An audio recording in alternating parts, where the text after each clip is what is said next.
just need something to do while waiting for 15 minutes.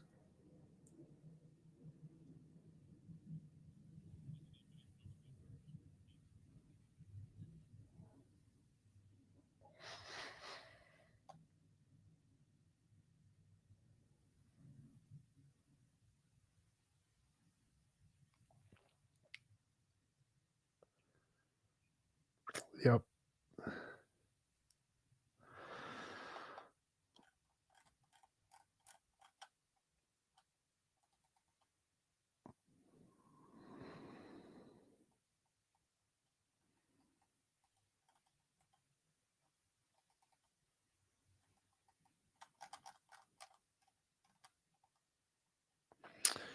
I think somebody has their hands up. Hot Wheels.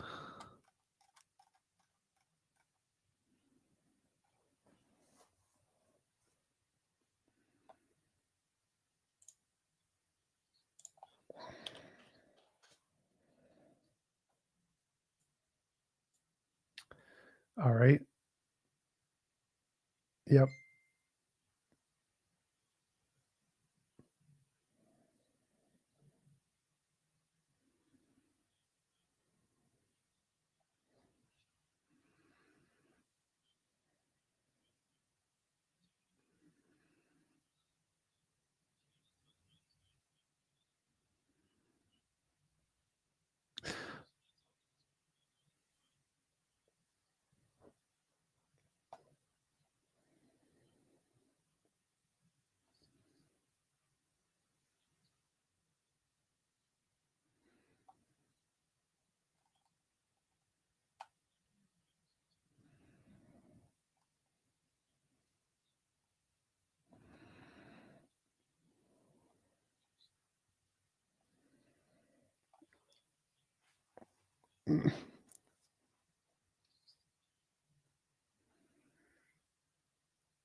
Damn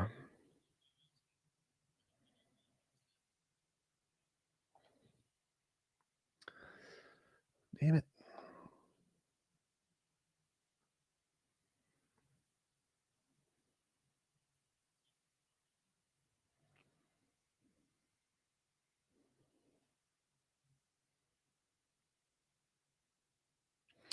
I'm gonna restart my computer. Be back in a minute.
Testing. All right.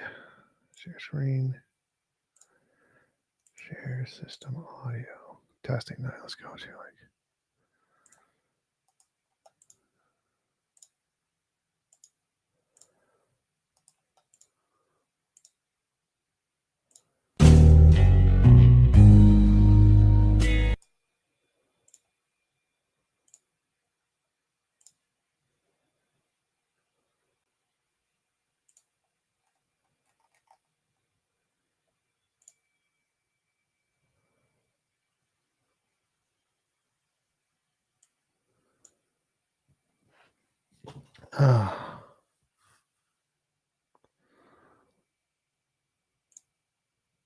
Testing. All right. Oh, we can hear it. Can you guys make noise? Because I want to see if I can hear you. Can you hear me? Yes, I think so. My sound wasn't working on my streaming setup for the desktop audio. I think Otangela's mic might be broken. Can you bring Heisenberg up?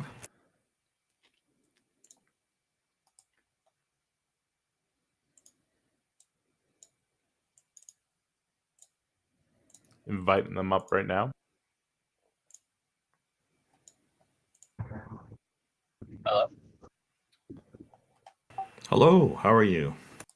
Pretty good. How are you guys? Just getting prepared. We're starting in 7 minutes, so we won't be taking the topic right now until after the show starts. But what's on your mind? Yeah, I just I don't know if this would be considered on topic or not. But just like I think that I had a question about how is everybody defining God for the topic, because some people I think some people are saying it's on the theist to define God, but I think like if I was to say I am God compared to an ant, it might be kind of a different conversation, you know? So it's I kind of wonder what the non-deists are accepting as the definition of God for the purposes of the topic.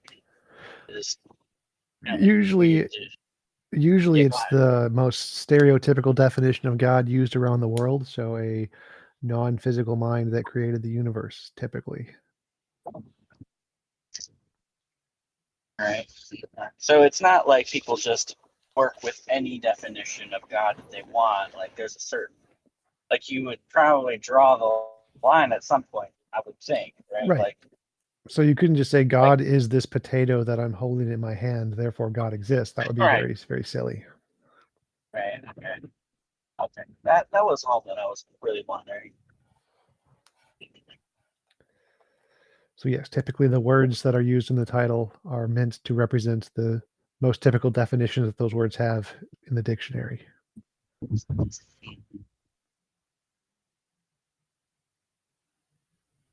Yeah, because I'm a theist, but I don't know if I would define God as being non-physical. But yeah, I think I would have a workable definition that can be discussed.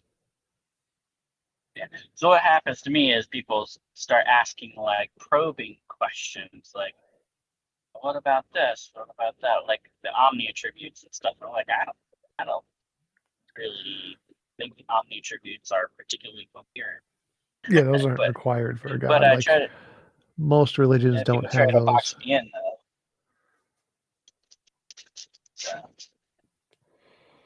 So like what properties do you think a God has? I think he has mind. Probably the most obvious property. I would tend to think that God is non-biological.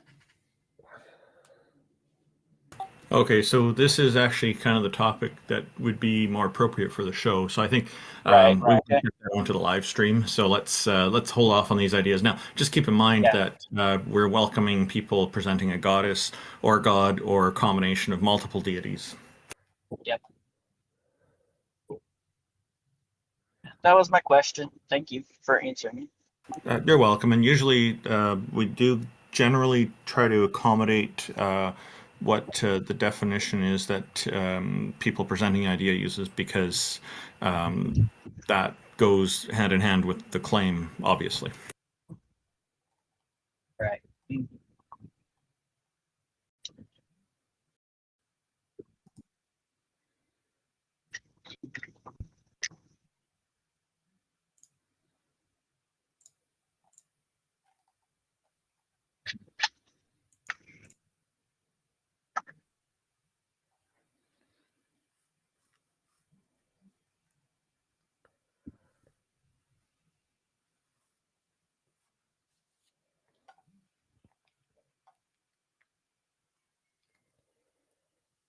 All right, so we got everybody's bios and discords pinned right now that's in here. So if anybody hasn't been to their YouTubes, make sure you go to their YouTubes and you follow them or subscribe, because they're awesome. TJump, Randolph, and Jail, they all rock. So follow or subscribe to them all. Yeah, we're going to be starting in 2 minutes. We've got people waiting in the YouTube channel as well. 9 people waiting.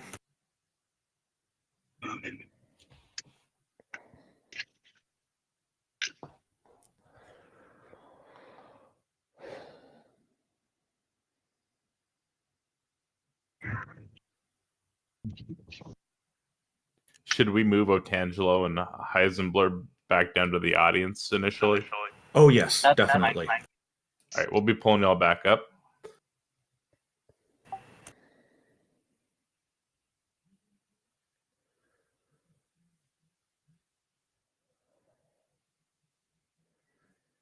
Go ahead and re-raise your hands whenever you like. We'll be starting in 1 minute.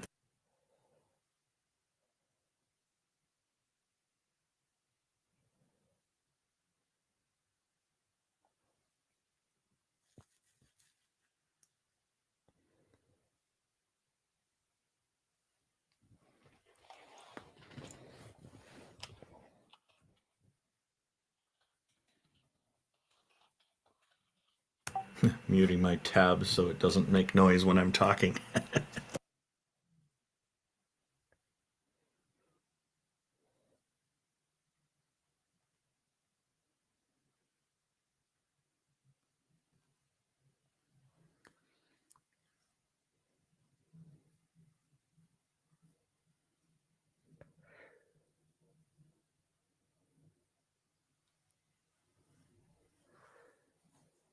Morning, can you all hear me?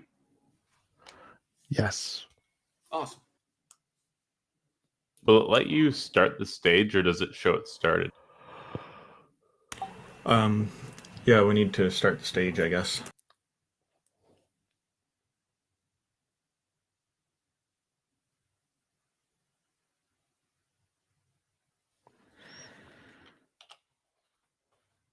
Give it a drink. Hey, welcome everybody. We've just started here on June the 26th, 2022. We're a panel of people who are mostly atheists, who are responding to people from the audience who would like to convince us that a goddess or a god exists, or multiple deities exist. We're just going to start with some introductions and then take questions and challenges from our audience. Thank you everybody for being here. The people who are on the panel include TJump, or TJump, an atheist philosopher who hosts conversations with professors, philosophers, and other academics about topics ranging from biology and physics to religion and morality, and so on. J. Mike is one of the co-hosts of the Talk Heathen show. Jefferson Spatchcock is an atheist inquisitor and intellectual who has particular expertise in analyzing and reviewing debates. J.L. Warren, an atheist activist, educator, and entertainer. He runs the Bridge the Divide YouTube channel, where he addresses irrational beliefs and irrational behaviors that often follow, the societal divides they create, and how those divides can be bridged with education, rationality, and reason. I'm Randolph Richardson. I'm an atheist from British Columbia, and I'm the founding president of the Canadian Atheists. I'm an advocate for freedom, fair justice, and critical thinking. Let's see. The IX is a Tom Unboxes subscriber and former atheist community of Discord admin who enjoys long walks through evolutionary, biology-inspired computer science, archaeological, academic, biblical criticism, and so on. Jack Burton is a self-described middle-aged, college-educated nobody who drives the Pork Chop Express truck in his spare time. He's a deist and mostly non-committal to philosophical stances. Peter de Tucker is an atheist from the Netherlands who handles the production of various YouTube channels, including Aaron Ra's channel, and generously contributes his professional artistic skills for free to atheists all around the world. King Xerxes is an atheist activist and political commentator who has extensive knowledge of the Holy Bible and history surrounding it. And Taco, the organizer of this fortnightly program, is a #1 Discord debater who has never lost a Discord debate in his life. Thank you, everybody, for tuning in. The links to everybody's channels and social media can be found in the description of the YouTube video that we're live streaming. We can get right into this because I see that there are some people here. I'm just going to let Taco take it over, and if anybody else had anything they want to say. And before we begin, I just want to give a shout out to the Better Conference, which is going live this weekend, and it is hosted by the Atheist Network Group, also known as TANG. They are avid listeners of this program, and so hello to Jenna and Oz, and thank you very much for tuning in and promoting this program, as well as the idea that atheism is normal. Go ahead, Taco. Yes, we pulled in Otangelo. We'll go ahead and get started. If his mic works. What's up, Otangelo? What you got for us today? Let's move on to our next guest. Perfect. Okay. Raid, I invited you. Greetings, Banshee, for hanging out with us. Hey, yeah, it's great being here. Such an honor.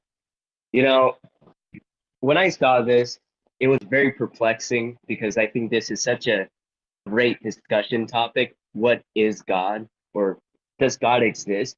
Because all of this is bundled into one topic, right? And I want to make the point that God does exist, but not in the way that people think. I personally think that God is a paradox because everything has to come from something. And my definition of God would mean that there is a creator that created everything from scratch, right? That the creator is what made everything happen and everything exist, and all of the universes and everything just, come into reality. But the thing is that most people just, use against this idea is that the creator must exist somehow, right? So my idea is that because God cannot really create itself, because whatever created God must be created by something else. And there's no such thing as nothingness, because nothingness does not exist. It's not true. It's not real. And that is why I believe that God is a paradox. So, Ray, So, if God is a paradox. Well, I just want to get a clarification on what Ray was talking about here. Because you think that essentially God created the universe, that God created everything. Everything that exists is the universe. God created the universe, right? Well, he created the first steps of the universe, right? He didn't really create everything. Of course, everything took time. I believe in evolution, right? He didn't really create the amoeba that became a monkey, and then that monkey became something else, right?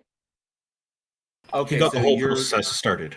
So you're putting God as kind of like the initiator of the expansion event we call the Big Bang. Yes, exactly. Gotcha. Okay. But I'm just kind of curious. If God initiated this, then God would have had to have created the environment, or the essentially God would have had to create the void, beginning point, the beginning point that would be the expansion point, the expansion event. So if there was only God, if there was only God and nothing else, and then God did this, what did God make that initial starting point out of? Well, I believe that he created everything from you know, the quartz of the atom, and then he formed the atom. What I'm trying to say is that not exactly what it was originally made of, because essentially what it was just a bunch of concentrated matter colliding on itself But until it became a big explosion. Yeah, but who created that matter, that initial matter? Who created that? Well, for that, I don't know. Nobody knows. But that whatever created it, because nothing can create by itself, is God, right? And as I was stating before, God cannot really create itself. So God is a paradox. Okay, so but is in your definition, is God eternal or infinite? I would say God is infinite. Yes. Okay, so if God was always there before anything else, and now see the way I'm looking at it is very simple. There was God, and there was nothing else. God was the only thing, and then there was God, and there was other stuff, and God created that other stuff. So there was God and nothing, and then there was God and something, and that something came from God. Okay, so what did God create the matter out of? Now that's the reason I said that God was a paradox, is that you can't really explain it, right? The paradox is kind of like everyone knows what the actual meaning of a paradox is, but the only way to define God for what it is a paradox, right? Okay, it's something that. Okay, so Yes. how do you I mean, like, do you just like accept it? Is that what it is? Because in this particular state, I think we don't have enough. We're not scientifically involved to actually prove the existence is right now at the moment. But when we do, we're gonna find out really quickly that everything will lead to a paradox. okay, Everything will so lead. wait, so how does this how is this different? How is this any different from a God of the gaps argument? Because you're basically putting God into the gap of what we don't know, and just calling God a paradox because that's all you can break it down to. Essentially, it's still God of the gaps. If you show a caveman, a piece of fire, right? He's probably not gonna know what that is. It's irrelevant. It's irrelevant. What you're doing, the how you've created your position, what you've created your position, how you're defining everything, and where you're placing everything, is just you're sticking God into the gap of knowledge we have about the states of the universe before the expansion event that created that essentially is the origin of our observable universe now. So yes, there are questions we can't answer yet. You are correct. There's information we don't have. And if you look at things like, the halting problem or Gödel's incompleteness theorem, there is potentially information or knowledge that we will never have because it's literally beyond our reach and always will be. So essentially, there's a gap in our information, and you're putting God in that gap in order to explain a phenomena that doesn't currently have a 100% explanation. So how is that any different than a God of the gaps fallacy? Well, can you really explain a paradox? Like, I don't need to explain it. I don't accept that it exists. I don't need to explain it. All I need to say is, what information do I have? What evidence do I have? And what conclusions can I draw from that with intellectual honesty? And if I don't know something, I simply say I don't know, or we don't know, but we may eventually, but we may not. But I'm not going to stick an answer into a slot just because it makes me feel better, just so I can say, oh, there's an answer there. Well, that's intellectually dishonest. I didn't create this idea out of nowhere. I didn't create it because I wanted to make myself happy in a sense, right? I created this because then why did you accept it? What is the idea? That God is a paradox. Well, no, I don't care about. There's a fundamental point that I want to get to once he's done with Jail Warren. Yeah, I just want to get it. I can pass it to Randolph here in just a second. I'm just like looking. It's like, why accept the God? We've broken it down. It's a God of the gaps argument. Why accept this? Why not simply say we don't know? Let me ask you something. Do you know what created because this is also going to go in the gap. You don't really know what created the Big Bang, the big expansion. Nothing created the Big Bang. The Big Bang. Believe in nothingness. The expansion of no, I don't. Nothing. Something cannot come from nothing. That is a logical contradiction. Okay? Exactly. So, okay, but that doesn't necessarily mean the thing that was there or is always there is God. There's no evidence to support that conclusion.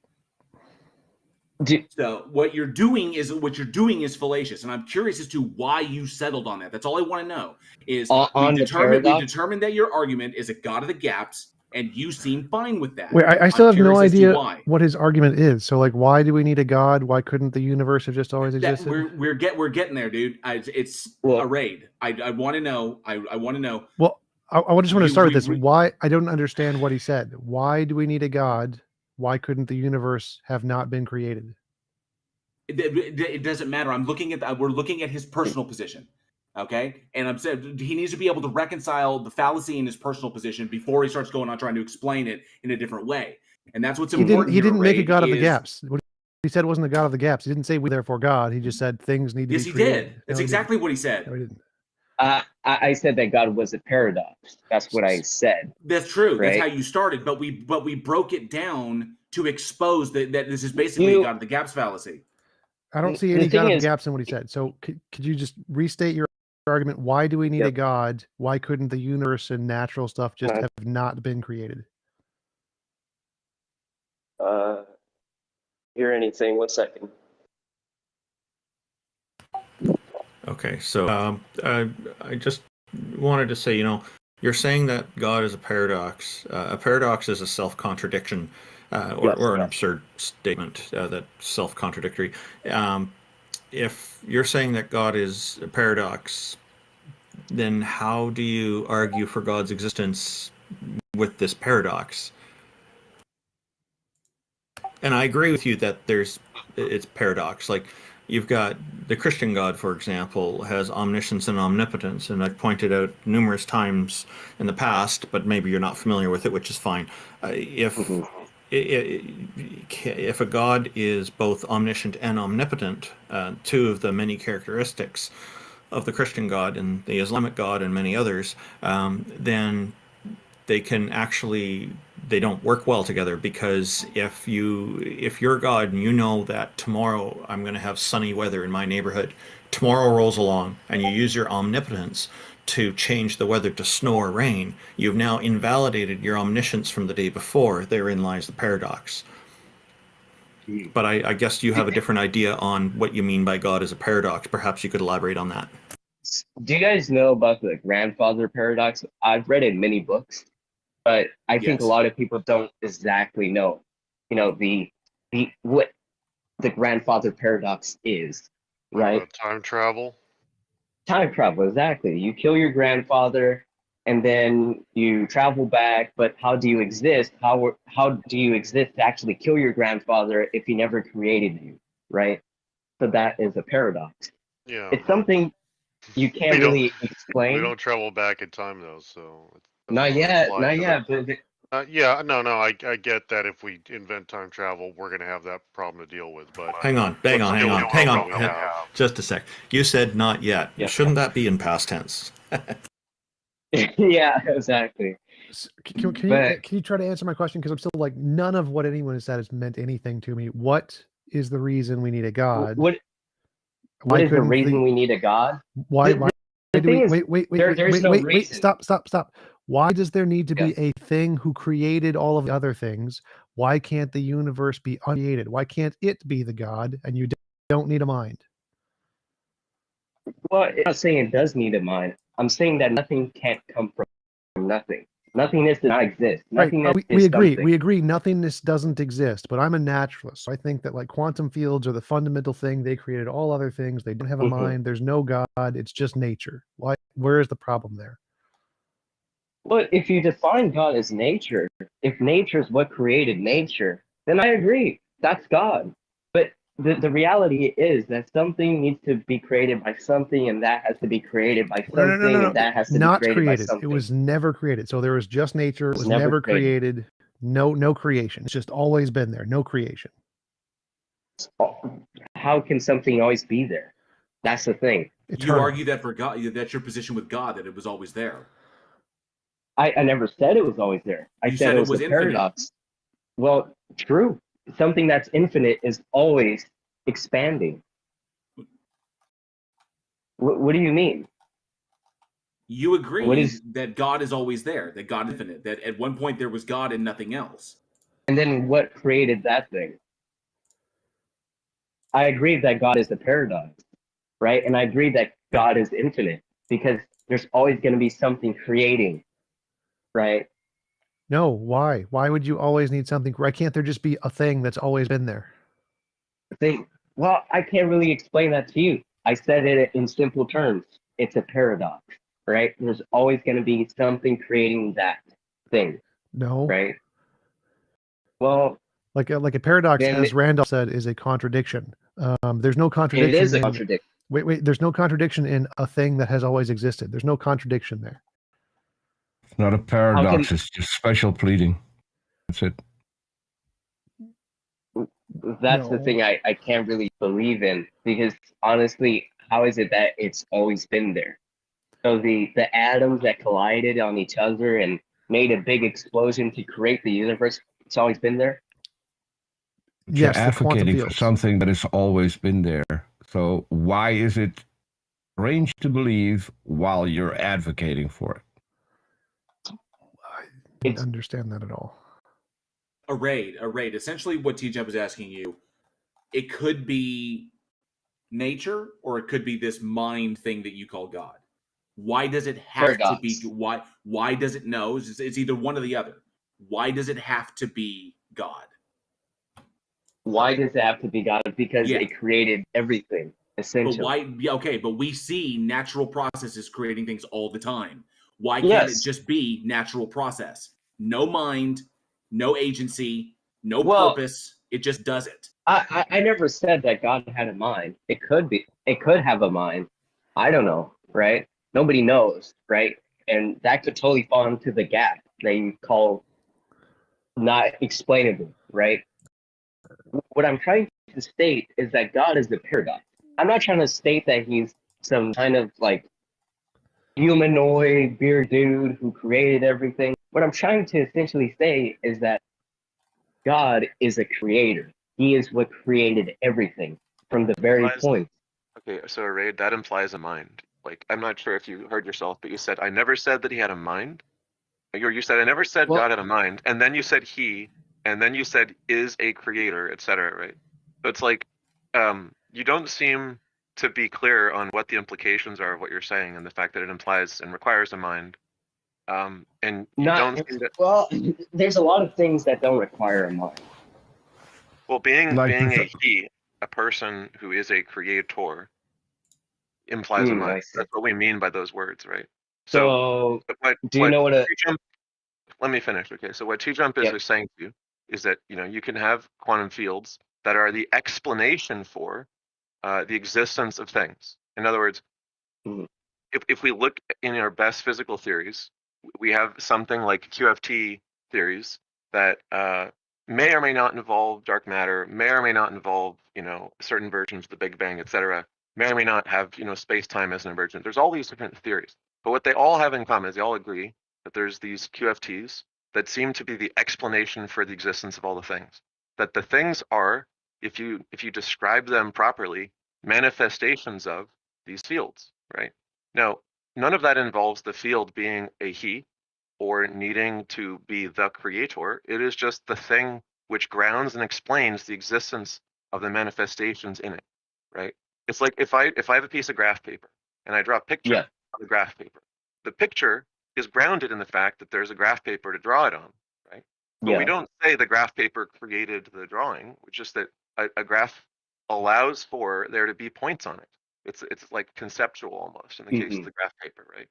So there's no point in the explanation of the graph paper where we need to invoke that, well, for there to be a drawing of any kind, has to be a person. Just because I can imagine drawing on the graph paper is great, and I could say, oh, well, someone must have drawn the things on the graph paper on purpose. It could also just be an ink blot, right?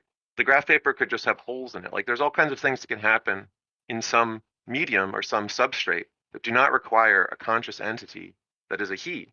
Now, when you say it's a contradiction. He was just a way to describe what it is. I know that I was giving it a human term, right? To thing and making it so it has some kind of mind or whatever. I said that by accident. Okay, now that I'm listening, right? I now understand what you're trying to say, but I didn't mean it that way.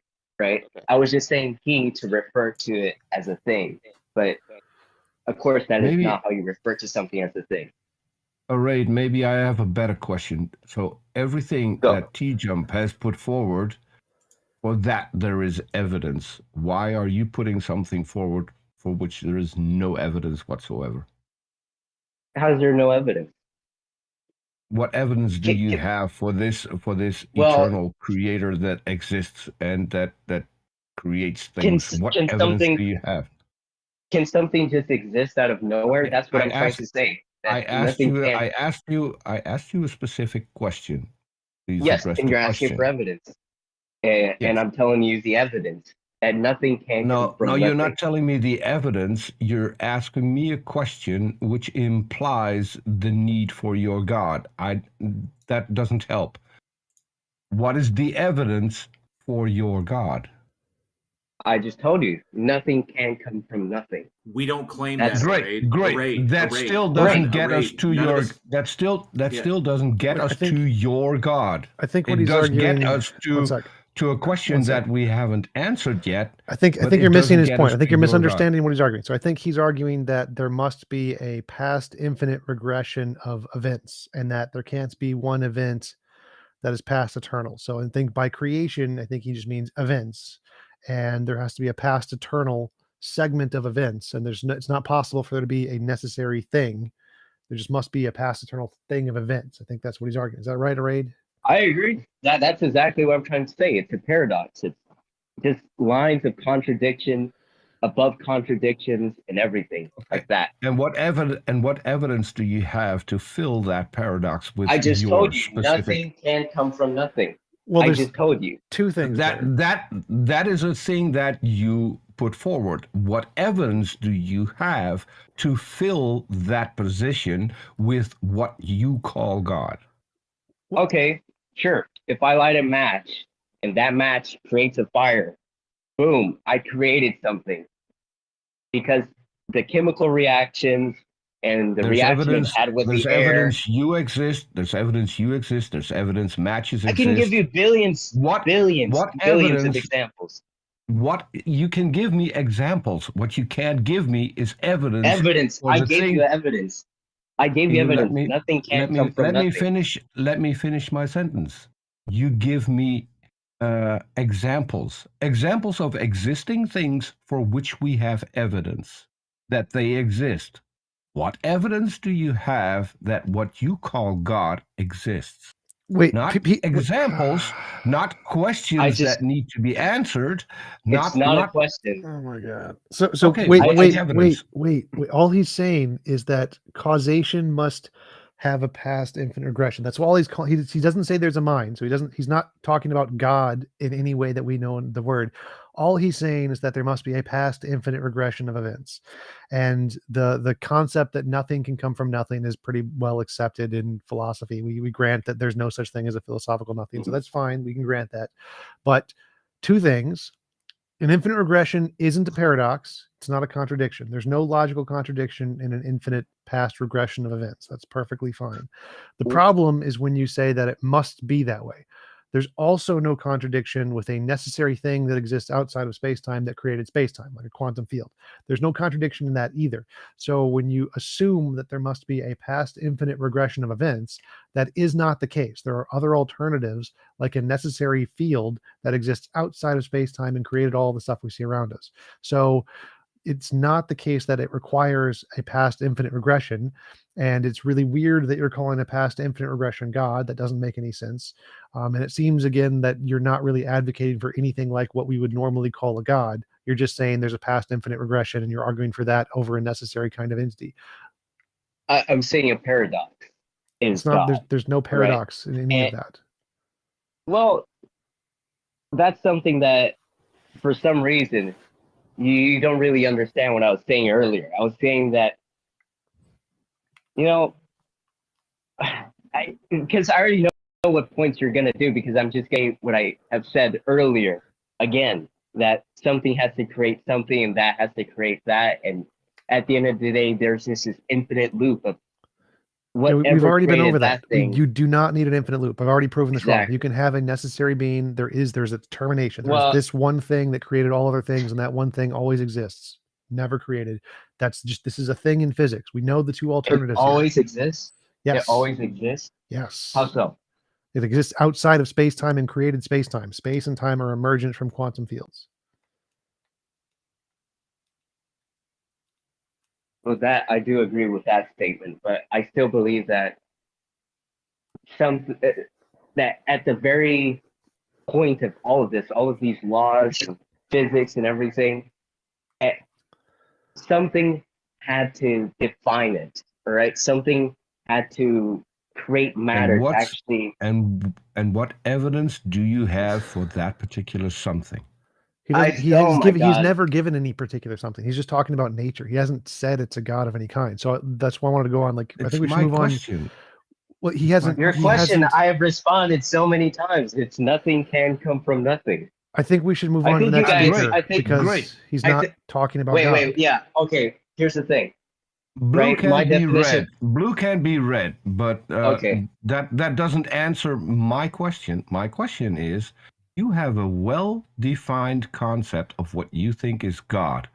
My question is, he thinks he does. What evidence do I have? All right, so here's the thing. What evidence do you have for this? We're going to go into that. Right? Let me finish my question so you can answer my question instead of something completely different. Your well-defined concept of God, what evidence do you have for that? And don't come at me with, well, you can't answer this, therefore I am right, because that is all you're doing so far. I'm not asking you a question. I'm just telling you that nothing can come from nothing. That is clear evidence.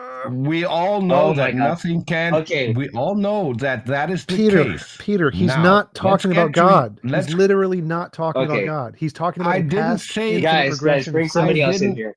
Bring somebody else in here. We're going to go in the dead end. We keep talking about this. This is why I asked him to present some evidence for his well-defined concept that he calls God, which isn't God, his well-defined concept. And he can't do that. I'm with you. So Otangelo wants to discuss abiogenesis with TJump. Apparently they had a conversation about this 2 years ago. It sounded very interesting. It sounds like Otangelo has evidence. Otangelo, your turn. Ooh. Yes, hi guys. We had a debate about theism against atheism, and TJump. He tried to refute my argument of abiogenesis, and successfully did it. Yeah, and I think that in your regards, I would like to have 2 minutes without being interrupted to just give a more adequate answer than I gave in that debate. Is that okay? Can I be not interrupted for 2 minutes? Sure. Okay, I'm going to lay something down here, Otangelo. If people are interrupting during your opening statement, is to ask for clarification on a term or something, okay? Okay, so Tom said in that debate, RNA polymerization on clay has explained the problem of RNA polymerization. And applying inductive reasoning, we can generalize and so say that naturalism explains the origin of life better than creationism, which provides no explanation. And I would like to reply in a more clarifying manner now. Using inductive reasoning fails in the attempt to explain the origin of life because several different fields are involved and various different problems require an explanation.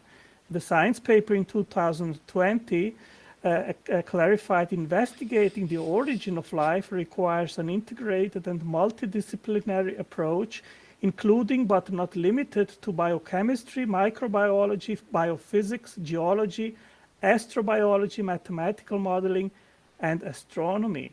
So what's quite challenging is that life is such a collection of different things that work in an integrated fashion so well together, not just different components, but life is based on chemistry and information. The origin of both are entirely different issues, different separate behaviors and different accomplishments like self-replication, information transfer, or whether its forming compartmentalization or modularity contribute to the overall accomplishment of the cell. One could break and divide the cell systems into different separate functional parts and various different things. Attempting to explain the origin of the enclosed cell membrane is entirely different than explaining the origin of carbon and nitrogen fixation upon which the origin of the basic building blocks like amino acids, RNA, and DNA depends. Which Wait, again, that's fine. Wait. Also, I'm finishing, just one sentence still. Again, is also a different issue. We can move on to the quest of the origin of polymerization of RNA, DNA, and amino acids, and the origin of instructional assembly formation, the genetic code, and the origin of energy production, etc. So there are very okay. That's multiple standing sentences. leaps. So most of what you said is completely irrelevant. So the argument here is, I agree, there are thousands of different, completely different areas that are required to explain the origin of a cell. Totally agree with you. And one aspect like the RNA polymerization is just one of like thousands and thousands of different things that we all need to explain to be able to explain the origin of life. The reason we can use induction to infer that naturalism is a better explanation is because it can explain a number of these, like the RNA polymerization thing. Because the naturalist hypothesis can predict and got these predictions correct and explains a number of these steps, let's say, I don't know, 5% of the steps to create life. That model is better than a model that provides 0% of the steps, which is your model. Your model explains 0% of the steps. Naturalism explains 5% of the steps. And so the better hypothesis here is the naturalist hypothesis because it was successfully able to predict these things prior to knowing them and got it right. Whereas your model has made 0 predictions about the origin of life and gotten none of those correct. And so our model is better. That's the argument. That's why we're using induction, is because any kinds of things, any of the 1,000 steps, if we can explain them and get them correct with novel predictions, is evidence of our model. And the one that gets the most correct is the one that has the most evidence. And that is the naturalist abiogenesis hypothesis. It's the only one that has evidence. Yeah, so I refute what you're claiming, TJump, by doing an argument from analogy. And that is that... Otangelo, I apologize. Quick interruption. Randolph, sound is gone on your stream. Yeah, I'm just looking into that now. Thank you. Go ahead, Otangelo. Okay. Yeah, My apologies. Go ahead, Otangelo. Yeah, so my reply to that, Tom, is that we know by repeated experience that the origin of blueprints containing instructional complex assembly information dictating the fabrication of complex machines, robotic production lines, computers, transistors, turbines, energy plants, and interlinked factories based on these instructions, which produce goods for specific purposes, are both always explained by intelligence. We know by our own experience as human intelligent beings that we are able to construct these things. And analogously, we see the same state of affairs in a cell where information directs the making and operation of complex machines and production lines. So that's a hypothesis. So what you can say is that in our past experience, when we see things that look like blueprints, those are made by humans. Therefore, you can infer that you think that cells look like blueprints, and therefore you think that they're also designed by some kind of a mind. That's fine as a hypothesis, but that's not evidence the hypothesis is true. In order to come up with evidence, you would then have to use that hypothesis to make predictions about the 1,000 or 10,000 steps of how we get to life, how we get to a living cell, and you'd have to be able to successfully make predictions using your model that you think it's designed about those 1,000 steps. You've never done that. Just simply looking at the past and saying complicated things require blueprints and blueprints are made by minds. That's a fine way to make a hypothesis, but it's not evidence of the hypothesis. Now, we also came up with a hypothesis. We said that oh, look, natural processes in the world pretty much made everything, and minds never have been successfully shown to do anything in nature. We're going to think it's a natural hypothesis. And if it's a natural hypothesis, we're going to go that extra step. We're going to make predictions and say, oh, the RNA synthase can be explained in this way of these different kinds of things that occur in nature. We can make predictions and say, we'll find these in these certain circumstances. And then we do tests and we confirm the predictions. Oh, we were right. Now that's evidence. So you start with the hypothesis. We both have a hypothesis. But ours goes one further, uses that hypothesis to make predictions about what we're going to find in those 1,000 steps and gets them right. Yours doesn't do that. You just have the hypothesis. Well, the problem with that is that we are talking here about single events which supposedly happened in the past. And if what you are saying is true, then we should actually be able to observe in nature molecules in the trajectory to become life, and we don't observe that. Well, we only need to observe the things we predict. So if I predict RNA is going to form on clay or RNA is going to form corpuscles on clay, and it happens, that's evidence of my model. So I don't need to make predictions about entire collections of the 1,000 steps. I only need to make a prediction about one of the steps and get that one thing right. And if I get that one thing right, no matter how tiny it is, that's still more evidence than your model because you have 0 things right. So you have to start with your hypothesis. And then once you have that hypothesis, yours is that it looks like a blueprint, so it must have been made by a mind. Then you need to use that hypothesis to make predictions about new things we don't know yet. And if we discover those to be correct, then you have evidence. But you haven't done that. The natural hypothesis has done that. Well, the problem is, TJump, that what you are claiming is basically not true. Abiogenesis is a failed hypothesis, and in every field, it doesn't provide the confirmation of the predictions. And there is another problem. Even let's suppose that science could come up with a trajectory to go from prebiotic making of the basic building blocks. How do you go from that state of affairs to the very complex biosynthesis state of affairs in cells, which is a huge gap, and it has not even been tackled? I don't think you're understanding the problem here, Antangelo. So assume we both have models and we both have 1,000 things we don't know. And this is the 1,000 things that are required to create life.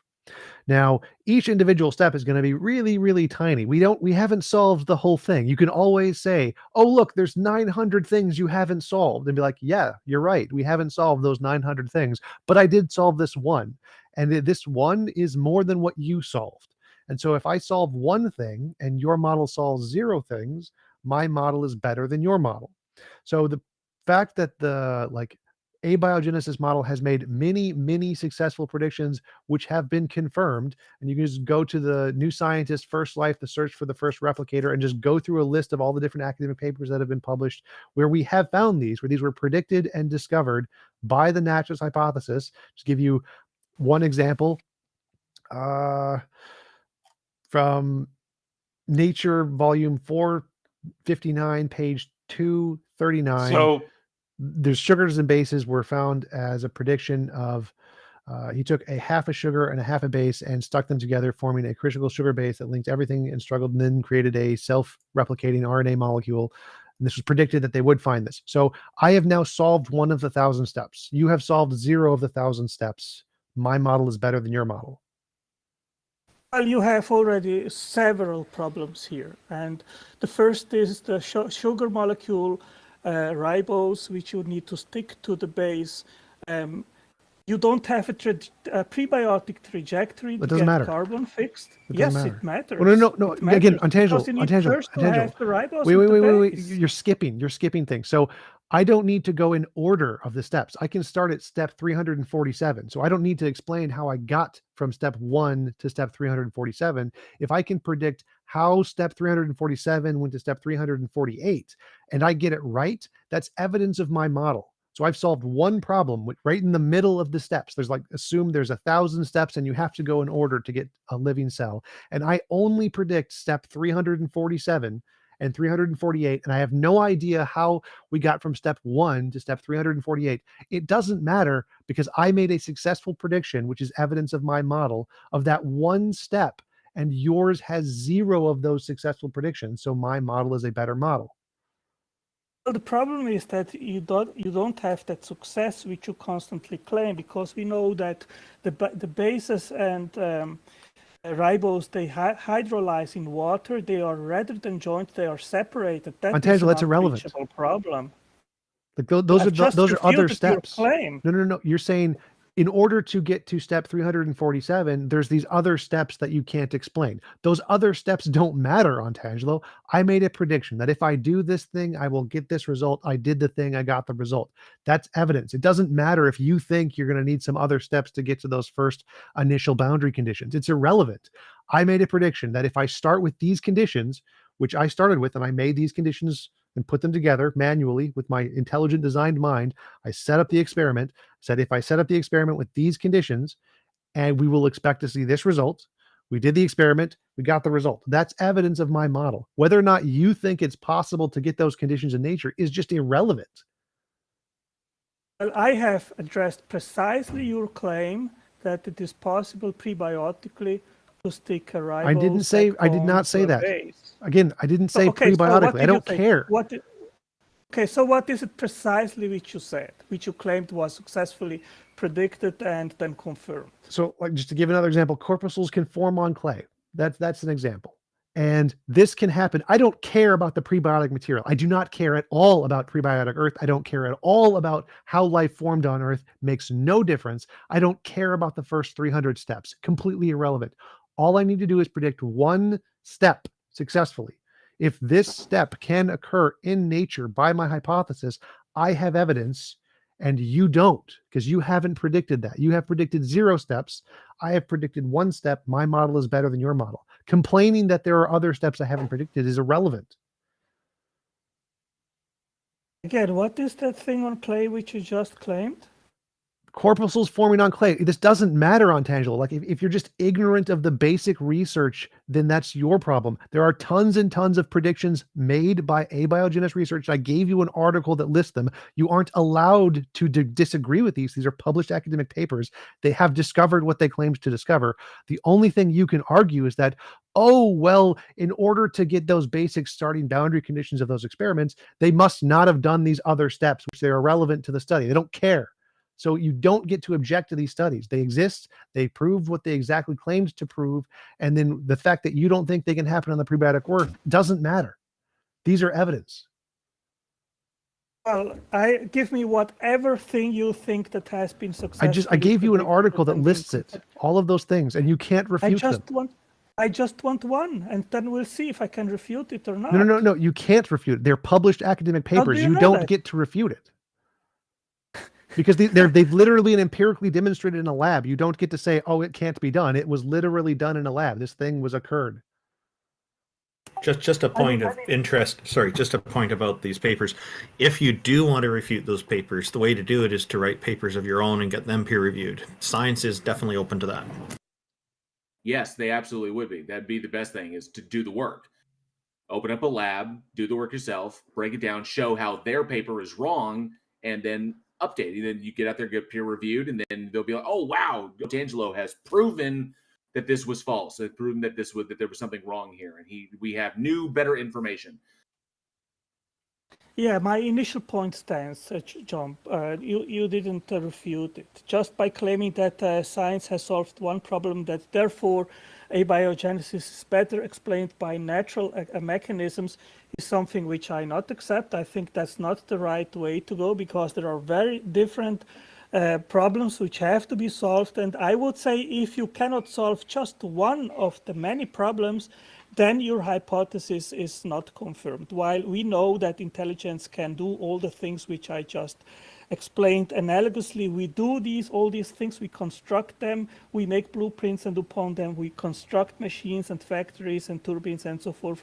So analogously, we can apply that and say, okay, if intelligence is able to do it, then that means yes, intelligence is able to do it. And what we see in the cell is far more complex and more elaborate and complex to make than whatever we do. So we can infer that a much higher and more sophisticated intelligence had to be involved to create life. So I already addressed that. Otangelo, can I ask you a question? One second, I'm just giving my concluding remarks. Okay. Just simply saying that it's possible that intelligence could do it isn't evidence. That's a hypothesis. That's like saying it's possible magical pixie farting leprechauns could do it. Is that evidence of magical pixie farting leprechauns? No. So in order for it to be evidence, you have to take that hypothesis that you think it's possible X could do it, and then make predictions about the thing you're discussing to be able to discover something we don't know about it yet. So simply the fact that this X could explain it is a hypothesis. It's not evidence. The evidence is when you say this could explain it, and here's how, here's the natural processes that we can predict we will see under these experiments. And if you get that right, there's evidence. And only one model has done that, and it's not yours. I would just like to add one point from our YouTube audience. Mark Reed has pointed out an aspect of how science does not work. He's saying if you can't find an answer, it is not automatically falsified. Well, I use two methods. Can I answer that? I use two methods. One is when abiogenesis research only leads to dead ends and doesn't provide any reasonable explanation whatsoever. And we know in parallel that intelligence is actually a capable mechanism. Then we have 2 points which we can join together to come to a conclusion. One is abductive reasoning to the best explanation. Intelligence is the best explanation for the things we see in the cell. And eliminative induction, that means we have checked, we have made predictions, they have not been confirmed, therefore the bag is empty. Okay, intelligence is a better hypothesis. Otangelo, Can I ask you a question about... Otangelo, you're going to rival Theranos for the false claims you make. Come on, dude. I'm sorry. I just want to know one of the predictions hold on. I had a question for Otangelo. I let TJump finish, and then everyone else jumped in. So I'd like to ask my question to Otangelo. Maybe this will help. Otangelo, your claim has always been that DNA is analogous to a blueprint for a factory. Am I correct? No, the DNA, Peter, is a semantophoretic molecule. It can be compared analogously to a hard disk, and it stores instructional assembly information using a genetic code. And it codes for proteins, for all the parts which are made in the cell. There is more information in epigenetic systems, but let's leave that aside right now. That is new to me. That I've never heard you claim that. So can you run by me again the analogy that you use, the blueprint for a factory? Where does that one come in? I can quick read it for you, okay? Just give me a minute. No. Just in your own words. Don't read the entire blog. Just in your own words. Yeah. So what we observe in the cell is that instructional assembly information stored in DNA through the genetic code directs the making and operation of molecular machines, assembly lines, turbines, and the entire chemical factory, which is the cell. Okay. So when you say that God created this particular blueprint, and that is a claim that you've made several times, even when you came here. So let's say that, let's run with that. So God made a blueprint. If that analogy is correct, then the blueprint leads us to factories, leads us to factory workers, leads us to power plants that power the factory, leads us to subcontractors that provide additional materials that aren't made in the factory itself. So where are God's factories? Where are God's factory workers? Who are the subcontractors? Where's everything coming from? You know, the amazing thing, Peter, is that what we see in the cell is a fully 100% pre-programmed you have no answer. Robotic. You have no answer to my question. I am answering your question. If you permit me to finish, you will understand what I am saying. Okay, go ahead. So these factory workers that you are talking about, they are substituted by an entirely self-sufficient, pre-programmed robotic factory where all operations, they are working and operating in an Where do the autonomous robots come from? fashion. Where do the robots come from? God created them. God created them. Where? Well, the robots are the molecular machines, which are the proteins. No. I asked where. Where did God create them? Well, here on Earth, of course. With what?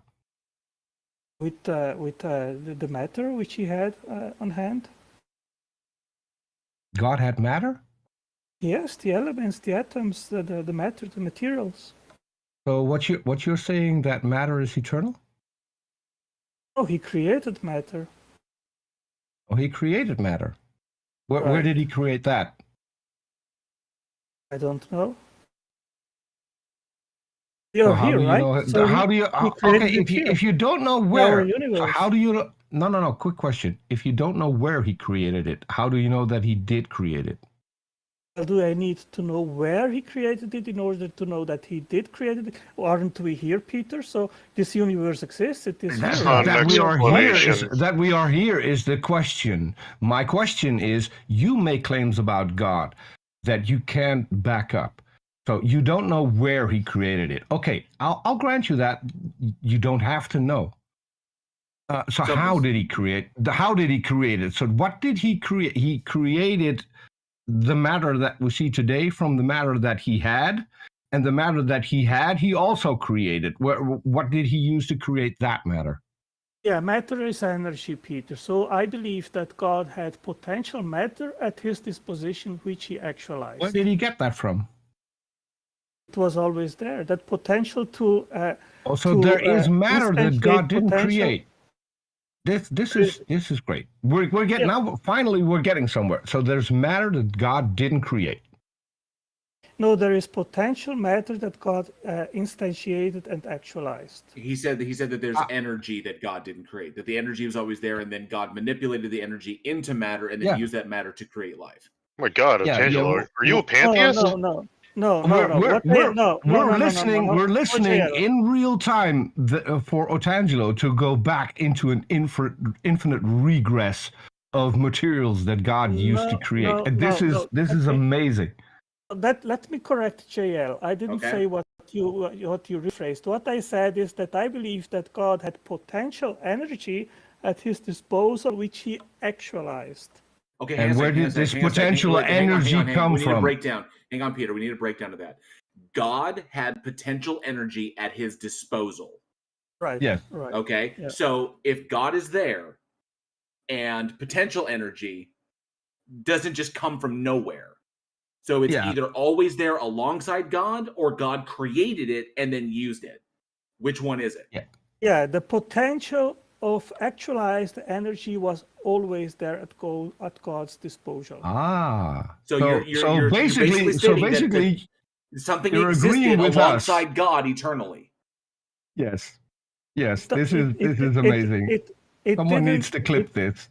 It was not actualized. It became to start operating when God actually did wind up the universe at the singularity and injected the energy. Yeah, but it had to be there in the first place. Exactly. Energy and potential matter is eternal. Energy and potential matter is eternal. Just like God. And the only difference between you and physicists is that you agree on one point. The one point you don't agree on, for that there is no evidence, which would be your God. This is truly amazing that you actually agree with current science. Well, Peter, don't straw-manning me as you usually do. Okay, so I didn't. If I'm wrong, correct me. I don't want to straw-man you. I don't want to straw-man you. I didn't say that actualized energy was eternally there. What I said is that God had potential energy at his disposal, which he was able to will and actualize, which he did at the Big Bang. Okay, so and the energy. Who created the no, potential let me energy? hold, GL. Let me try get clarification. So this energy is eternal, correct?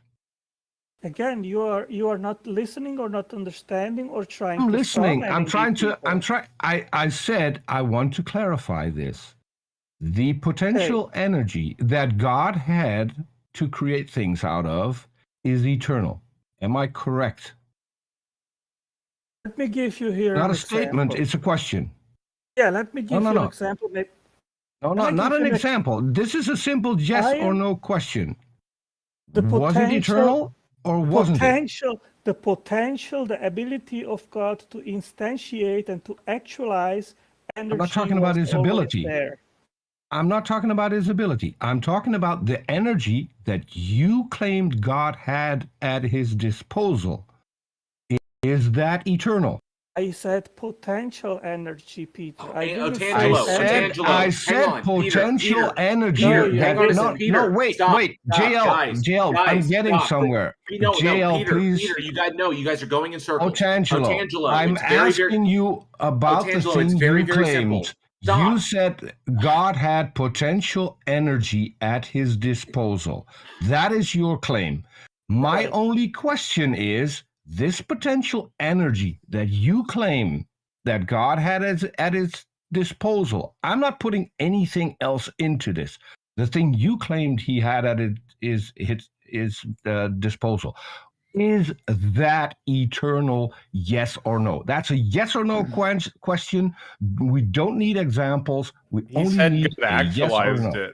The answer is yes. Let him answer. The answer is yes. Wait. I want to hear Peter. You're asking a stupid question. No, Peter, no you're asking a stupid TJump. question. I want to hear Otangelo answer, and there's a you reason aren't understanding, I want to Peter. do that. You are misunderstanding. God is infinitely powerful. Which is why stop. Which is why I'm asking Holy shit. clarifying questions. Peter, stop. To You're asking stupid Otangelo, not to any of you. I'm asking Peter, Otangelo. So he please, answered your question. Guest, please shut up. Let him answer. So his answer is yes. Okay, God is all powerful. I'll shut up.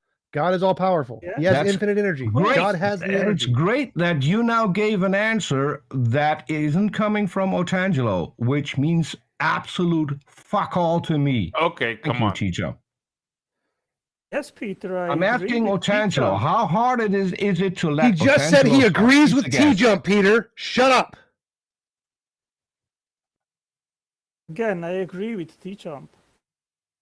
So this energy is eternal. Again, you're strawmanning me, Peter. Stop. I'm asking you. I'm not. This is a question. How is a question strawmanning? You don't understand. I want you, Otangelo, to be specific. The energy that you propose that God had at its disposal, is that eternal? That is a question. It's not a straw man. It's a question. It was not eternal, Peter. I was pretty clear. Where did it come from? I don't know. Where did it come? I don't know. You don't know. No. So how can you say that he had it at his disposal if you did not know where it came from? Peter, he said he actualized it, which I think would mean somehow he created it. So that's the answer he gave a little while back, if I'm not mistaken. Yes, he's essentially saying that he said Otangelo is basically saying that God magicked the potential energy that he could manipulate then. Exactly. Because and in that is what I wanted to point out. Otangelo's worldview, chemistry does not explain life, magic explains life. That's pretty much what it is. That is what I wanted to expose, JL. Yes, Otangelo makes a baseless Otangelo makes a baseless claim, and I wanted Otangelo to confirm that, not anyone on this panel. My apologies if I aggravated any of you. I wanted Otangelo to confirm that he doesn't know, and that he just made up shit out of thin air as an explanation, which validates the whole thing that TJump and him started out on with this, because TJump came up with things for which there are evidence. TJump told Otangelo several times, what you have is not based in evidence. It is a baseless claim. And we still are here listening to that particular baseless claim. Otangelo, can you go do your research and come up with evidence for this claim? Can I reply? Yes, Stop. please. I would like to reply. Okay, the analogy which I want to make is this. Let's suppose you need to have a blueprint to make a machine. That blueprint doesn't exist. But if you sit to the drawing table, you have the potential through your mind to actualize that blueprint. You can put it on paper. So we have a state of affairs first where there was no blueprint, and then there is your mind, which can conceptualize a machine and can put a blueprint on paper, which gives the precise dimensions, which then can be used to build that blueprint, and then you put it on the paper, and then you actualize what you have in your mind. The same I see with energy, which was not actualized beyond the physical universe, and God had in his power the ability to actualize energy and then to trigger the Big Bang. So if you think that I am bullshitting people, that my hypothesis is not sound, provide a better explanation from where the energy came from, which triggered the Big Bang, and we talk.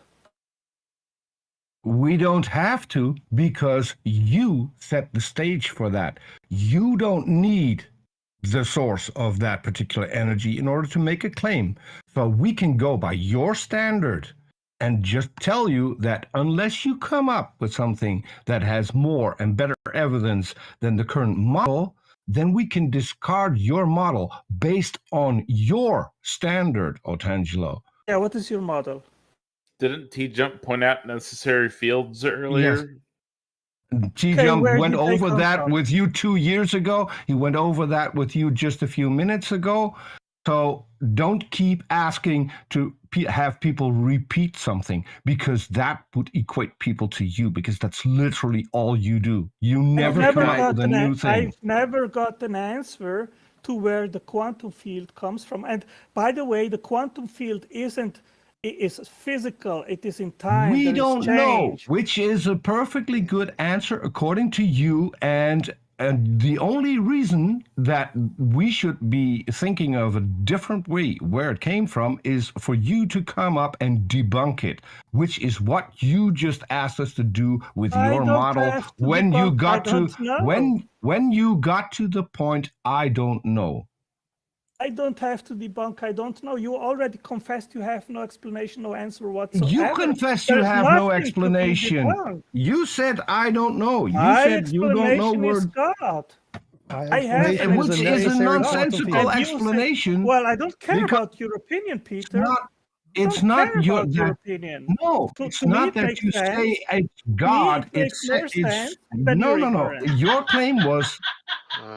claim was that God had source material, and when we asked you where that came from, you said, "I don't know." No, I didn't claim that. Now you're strawmanning me again.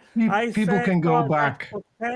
He had potential energy at his disposition. I didn't Which say is source material, Otangelo. How silly are you going to be? No, it's not, Peter. I didn't say that energy is eternal. I didn't say that. I said it is source material. We've already been through this. Otangelo just means that it's a part of God's nature. That's all he means.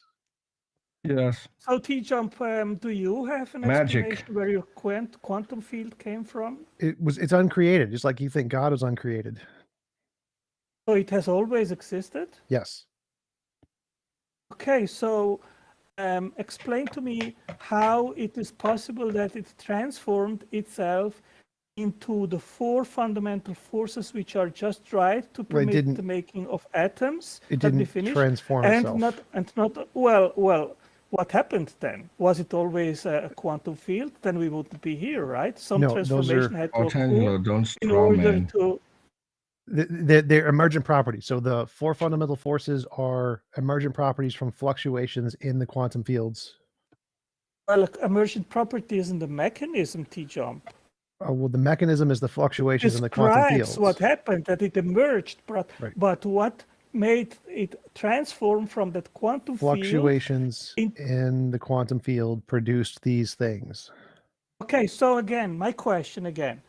You can have basically an unlimited number of forces which could have been frozen, because you know that the four fundamental forces, they are stable. We can make predictions. We are here.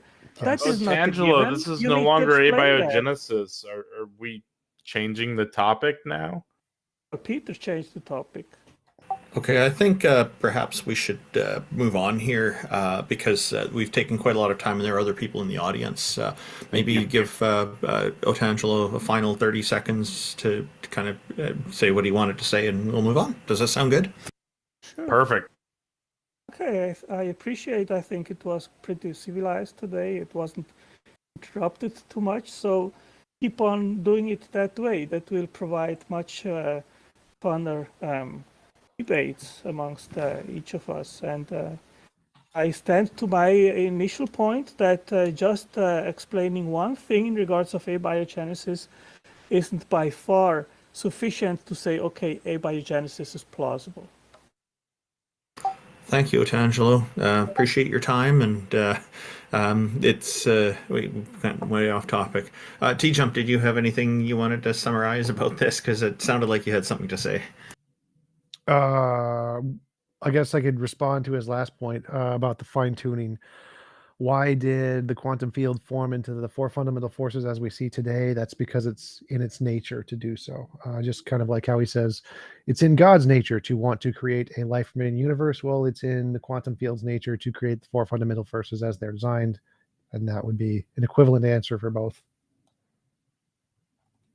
Thank you. Peter, did you have something you wanted to finalize with, or JL Warren? I know you guys both were interacting with him quite a bit.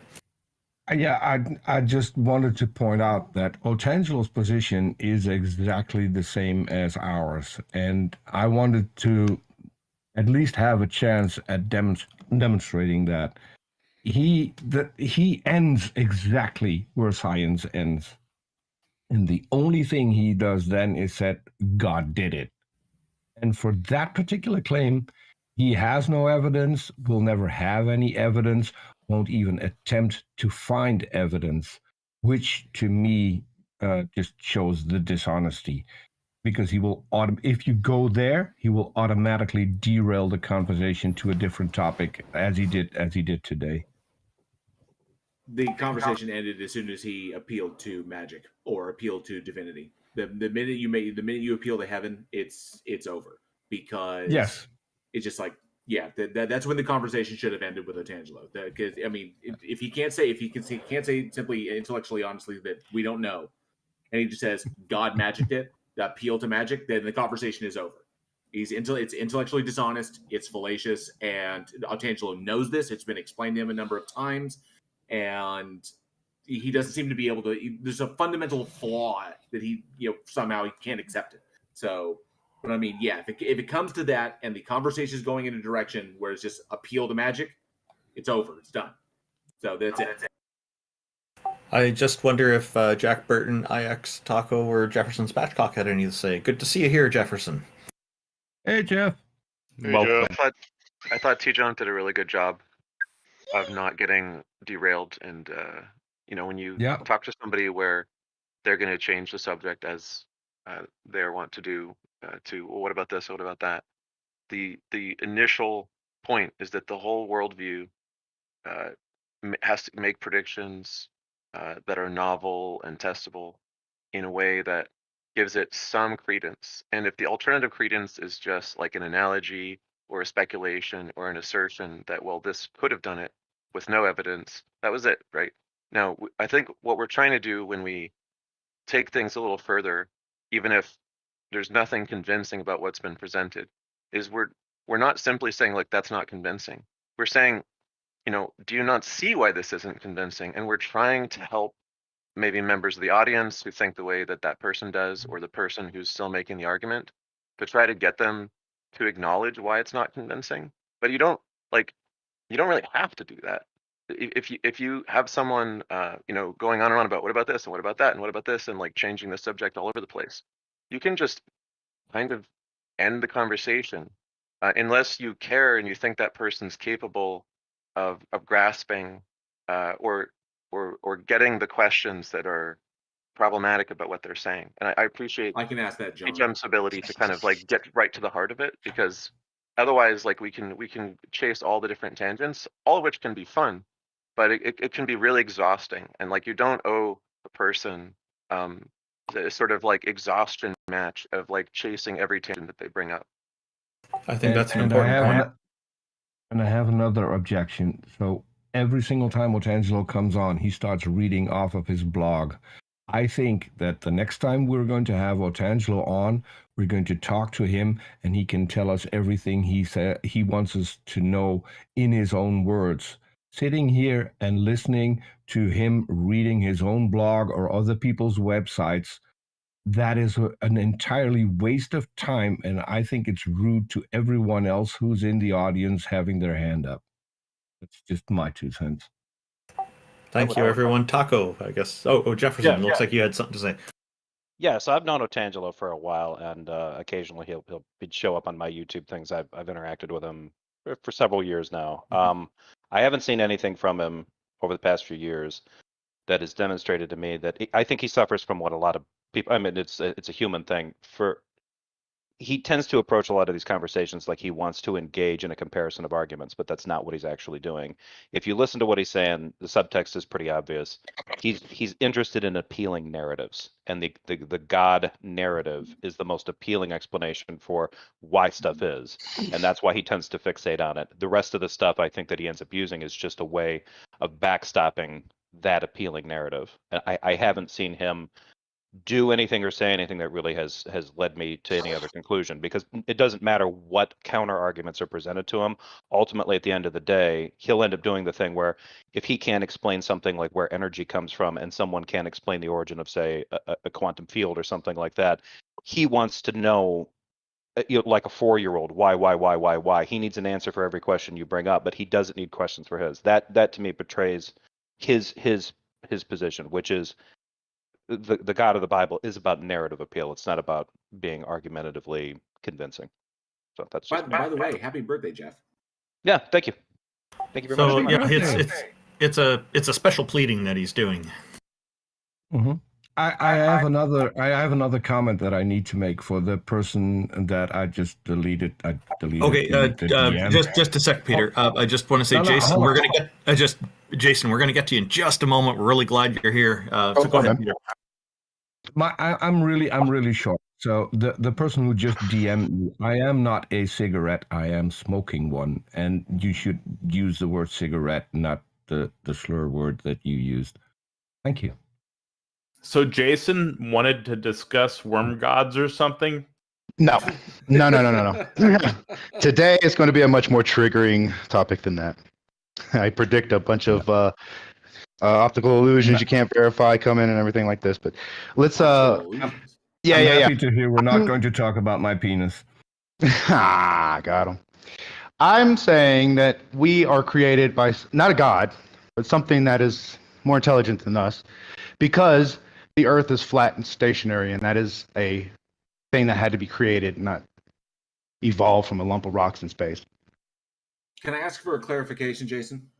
Yes, sir. Like, why does basic geometry refute the flat Earth position?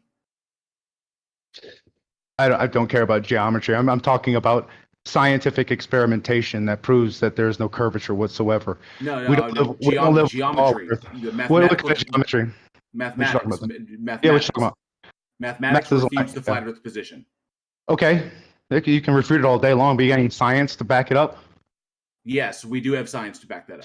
What scientific experimentation do you have to prove to you that you're on a ball that is floating through space? What experimentation? Scientific? No. Very specific wording I'm using. Do you have any scientific experimentation that proves that you're on a ball and it's moving? Yes. Go for it. I hope it's not an optical illusion. Eratosthenes. Okay. Oh, good for you. Good for you. That's excellent. Most people can't even come up with that. Eratosthenes did what? Explain to the audience for us, if you would. Okay, well, I mean, are we doing a science lesson here? I'm talking about like sticks and shadows, and super simple, right? Yeah, it's pretty basic. It's how we understand that the Earth is curved. It's literally geometry. It's basic math. And also shadows on the moon. Shadows on the moon. The angular degrees of shadows on the moon and depictions of shadows, how light works around around 3-dimensional bodies. Sure. What you're describing as the flat Earth cannot, like what we observe, doesn't reflect a flat Earth model. Okay, So, well, and predictions can be made if we Right. take the spherical Earth and we take the model that we understand, and then we make predictions with that model, and then we'll say, so for example, let's go to the beginning. Let's presume that the Earth is round and the Moon is round, and that we orbit the Sun. All this stuff. The what we teach kids. When we take this model that we've created and we make predictions with that model, and those predictions come true, they verify the model. Okay?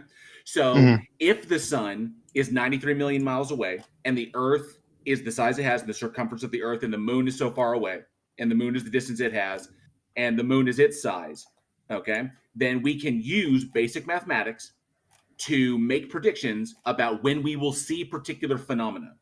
Like when particular phenomena will become visible. Like we can predict when the sun will rise down to the millisecond. I thought I was here to talk. Or when the moon will appear in the sky to the millisecond, depending upon your coordinates on the Earth.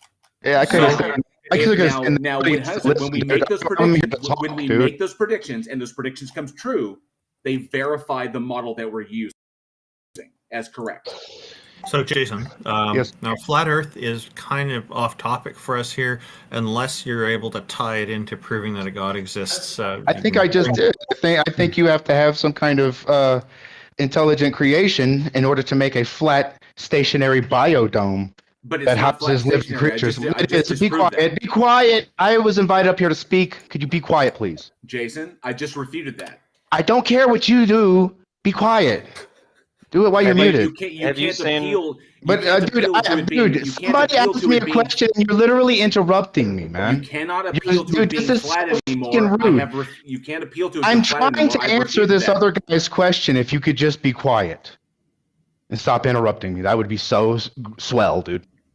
You can't appeal to it being flat anymore. I have refuted that. Science proves that it's flat and stationary. You have optical illusions. You have optical illusions and silly ass math that you try to make. All right, can we get back on topic now? So his argument is that the topic is that somebody created the flat stationary Earth. It has to be created versus a lump of rocks that gathered together via a theoretical concept called gravity in the abundance of space.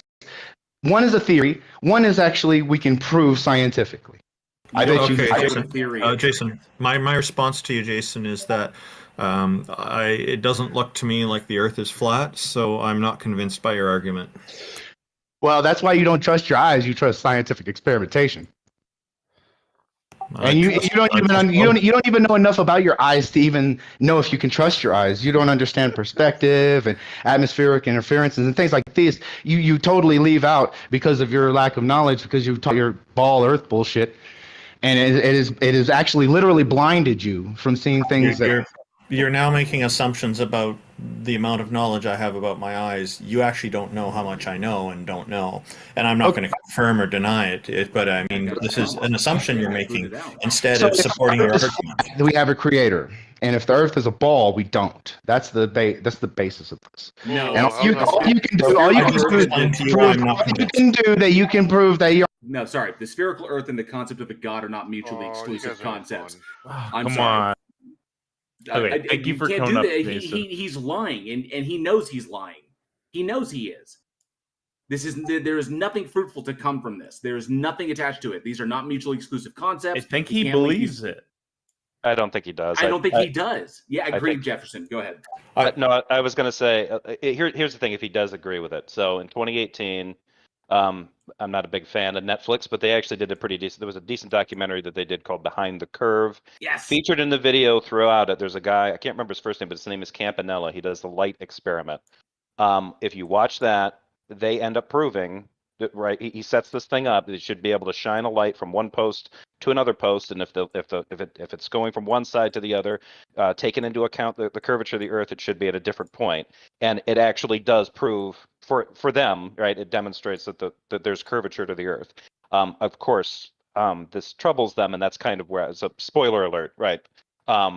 For anybody that's a flat earther, watch that. So if you want a scientific experiment not conducted by somebody quote unquote biased, one of the globos, watch that one where a bunch of flat earthers conduct this experiment and faceplant. It proves you seriously are going to bring up Netflix? Yeah. It's that documentary is interviews with many different flat Earth proponents, and it features them and follows them. Interspersed throughout that is their experiment to conclusively prove that the Earth is flat, and they end up confirming the opposite. Yes. Their own experimentation. Okay, Jason, you have 1 minute to make your concluding Thank remarks. Okay, so Netflix is not science. A goon on the land cutting a hole in a piece of styrofoam with a pocket knife and shining lights up and down is not science. If you believe that's science, that is why I understand that you think you're on a ball Earth. Science, Bedford level, the original Bedford level, showed us that there is no curvature. Infrared cameras showed that there is no curvature. The record. Shut up.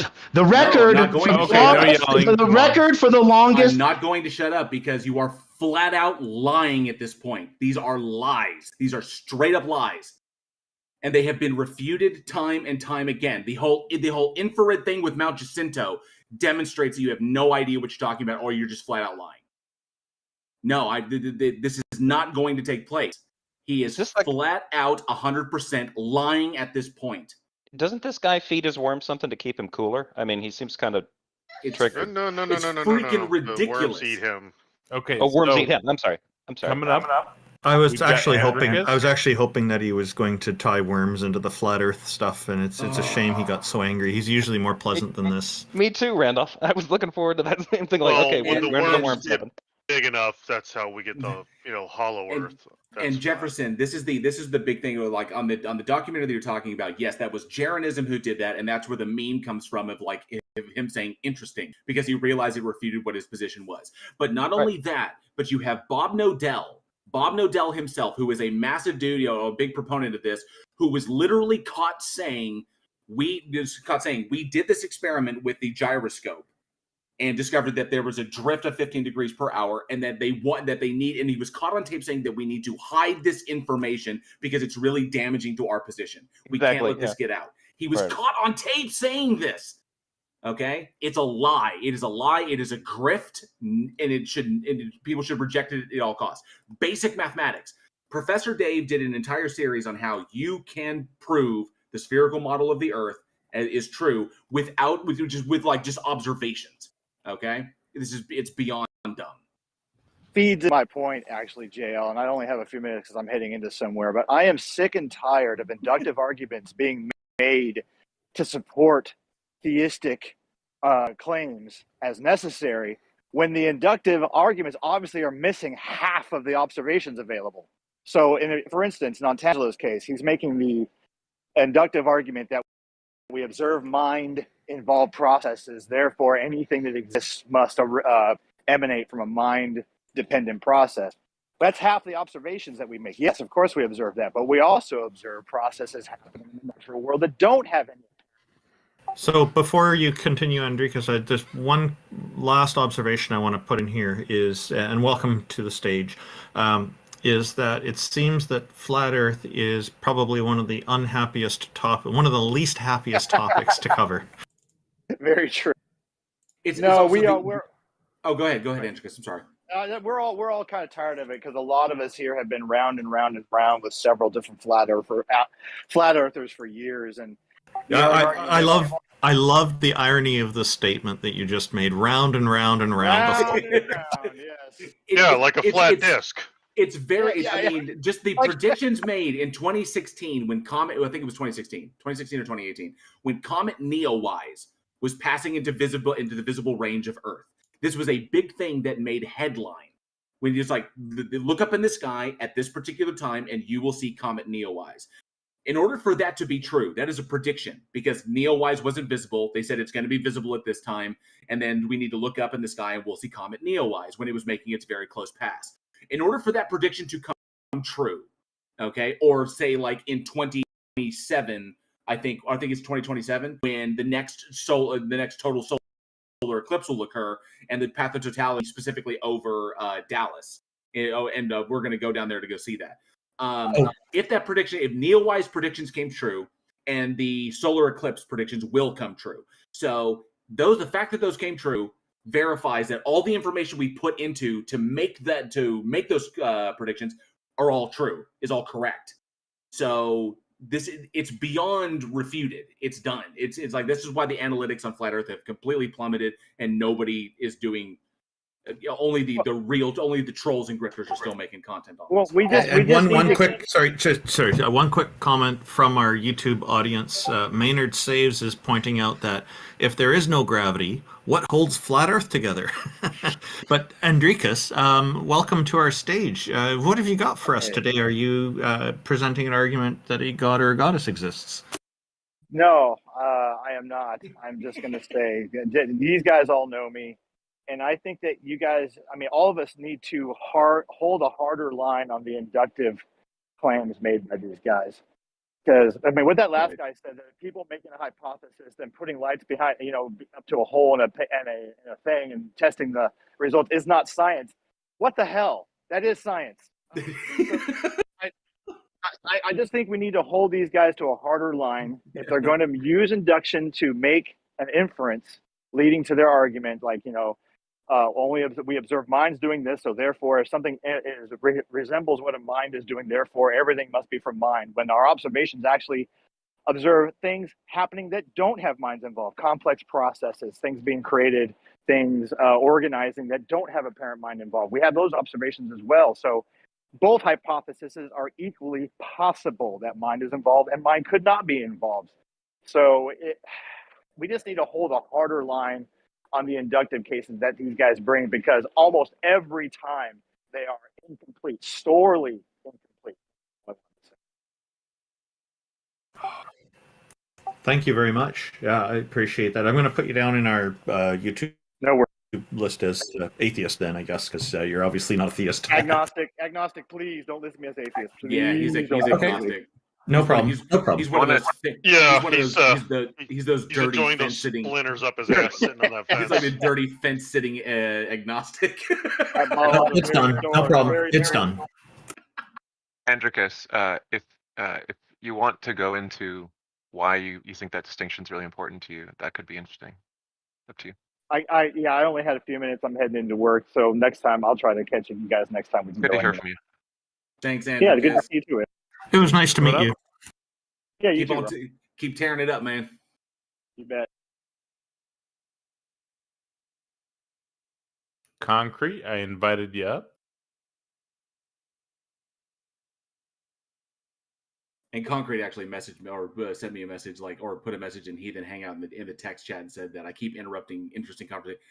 Jason has nothing interesting to bring forward. I will always interrupt it because he's lying his ass off. And he's demonstrable lies that I have refuted time and time again. So I'm always going to give him crap. Concrete's been waiting a while, so I'm giving him a moment. Okay, but we do have a show going, so we should probably move on and try him again later. Asline wants to discuss Christian meta-ethics. Oh, Concrete is here. Oh, Concrete's here. Great. Hello, Concrete Plus. What up, ladies and gentlemen? I don't know if you're any ladies, but yeah, that's the polite thing to say. We'll give you a moment to explain your point of view and the argument. And I wanted to cover a couple of things real fast. Sure. I don't know why. We talked about it during the pre-show about JL like incessantly over talking and cutting people off. I don't know. It's like, JL, do you realize you're cheating? Like you have the bully pulpit and you're like being a bully. Do you realize that or no? Okay, so we're not going to do that. If you want to talk about the topic, we can talk about the topic. You're welcome. We would love to discuss with you. Yeah, we already addressed it at pre-show. So I'm So Concrete, let's stick to the topic. We already addressed it pre-show. You guys have no problem. Look, you guys have no problem like casting aspersions against Antangelo, claiming he's just Okay, so Asline wants to discuss Christian meta-ethics. Hello, Asline. Welcome. Hello, good morning, y'all. Can you hear me? Yeah, we can hear you. You sound great. What would you like to talk about? Yeah, perfect. So I was just kind of so last time we talked about divine command theory, and so wanted to kind of go over that as the only viable meta ethic that we can have for determining, or the basis for normative ethics. So as I said last time, I usually try to lay out my case first before I go into the back and forth, and so I'll try to be a little brief. But I have a couple points. This actually fits our format here, so go ahead. Sure. So I would argue that divine command theory is the only position that can offer both an account for objective morality and objective moral obligations, because the good is grounded in God's essential properties that we can apprehend through the Holy Spirit, and that God's authority provides those moral obligations. So one thing that when discussing about divine command theory is that it has to be nested within a worldview. I don't agree with an abstract sort of deistic God that has divine command theory, because that's inherently imprecise and flawed, and it will net a lot of the contradictory results that a lot of the criticisms have been made. So under the Christian paradigm, we think that God loves us and wants what's best for us, that there's a greater telos to the world that God has planned for humanity, one that we don't fully recognize, and that kind of arguments like, what if God commanded immoral actions, are only objections to the divine command meta ethics if you believe that God is just an arbitrary deity who has no greater purpose to what he commands. He just makes up rules as he goes. And so that means that any evaluation of God's commands must be evaluated on its own grounds. So you can only critique divine command theory internally, because any external critique relies on a reference to a different meta ethic, which denies the thesis of divine command theory. Divine hiddenness is the answer to most of the main objection of divine command theory, because we don't know what the will and mind of God is. I would liken it to, like, if a parent might deprive a child of eating too many sweets, we might view that action as directly evil or harmful, but the greater knowledge taken into account, we recognize that action is good.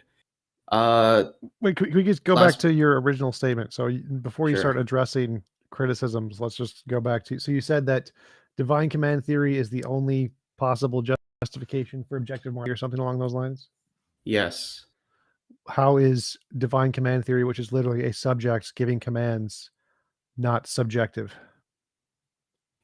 Because God is the objective standard, the objective moral arbiter of or the objective standard by which we would determine what morals are. What is the definition of a subject? I don't know. You can give me your definition. It's an individual, a person or thing being discussed, and a person. So is God a subject? Like, I'm not God, you're not God. God is God. He's a subject. It's a little tricky. Like, if you want to say, like, that's a subjective objective distinction. I think that God is the objective.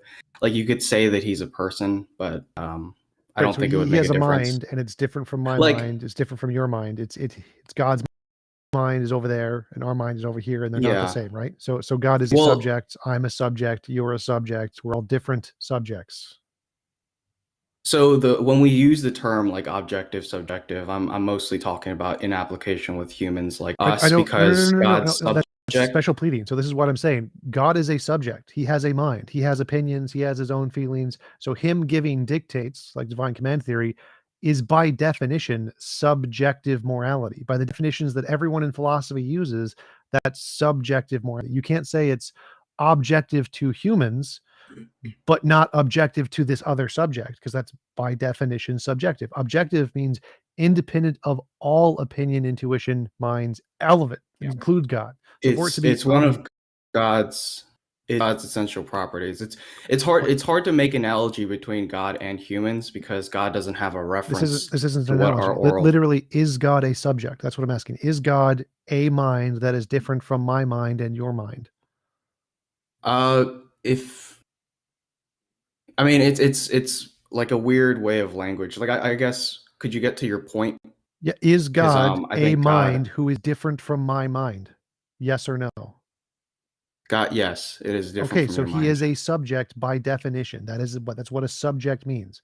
He is a person. So we could talk. So I mean, sure, we could talk about God as a subject, I guess. Sure. So we're saying so divine command theory doesn't really is contrast. divine command theory is this person, this subject giving command. The subject of God, the person of God is giving commands, the divine commands, right? Yeah.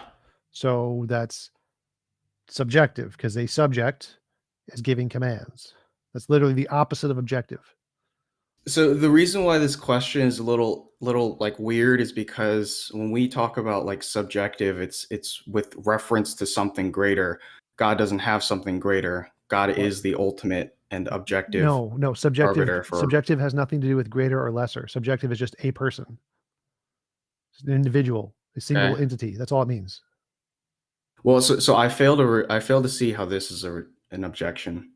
Well, it's because not, our argument is that God's properties are essential and they don't require a referent that doesn't behind matter. it. None of that matters. So the question is it objective? Is the morality objective? Objective means not influenced by personal feelings or opinions or considerings an individual. Yes, they're grounded in God's essence. That's like I don't that's know. a person that's that's influenced by personal feelings. That's literally subjective. I don't understand where you're going with this. So the definition of objective is not influenced by personal feelings, opinions, considerations of an individual. And then you keep saying that God is this individual, he keeps determining morality. So that's literally a contradiction to say that God's dictates are objective because God's dictates are his personal feelings or his nature or whatever. Does it help out if it's that God's existence and his essence and his properties are all necessary? Makes zero difference. It doesn't matter what his nature is. If God is a person, if he is a subject, and his dictates are determined by his subjective nature, then his morality is by definition subjective. So let me get to the heart of your question. I think what I'm hearing is that you're saying that God's will is arbitrary and that he can dictate whatever. Absolutely nothing to do with it. I don't care. Well, God's will could be completely 100% determined by his nature. It's still subjective to his nature. Okay, wait, so then it's just the word game. No. Like you just don't like me using the term objective. Well, no, it's just by definition not objective. So objective literally means not determined by the personal nature of the individual. And you're saying that morality is determined by the personal nature of this individual. So if you want to say that divine command theory is a subjective morality, yes, I agree. Well, so the reason I'm saying this is because when we're using terms subjective, objective, I'm using it in reference to human beings. Well, that's literally not what they mean. You can't do that. That's literally not what those words mean. Yeah, but like in our circumstance, God lays the foundation for all of objective reality. You would agree that objective reality is objective, right? Sure. Yeah, so we would say that God is the grounding for all of objective reality. We apprehend that. And so when we say things like objective morality exists, we say that we are apprehending God, who is the ultimate necessary standard.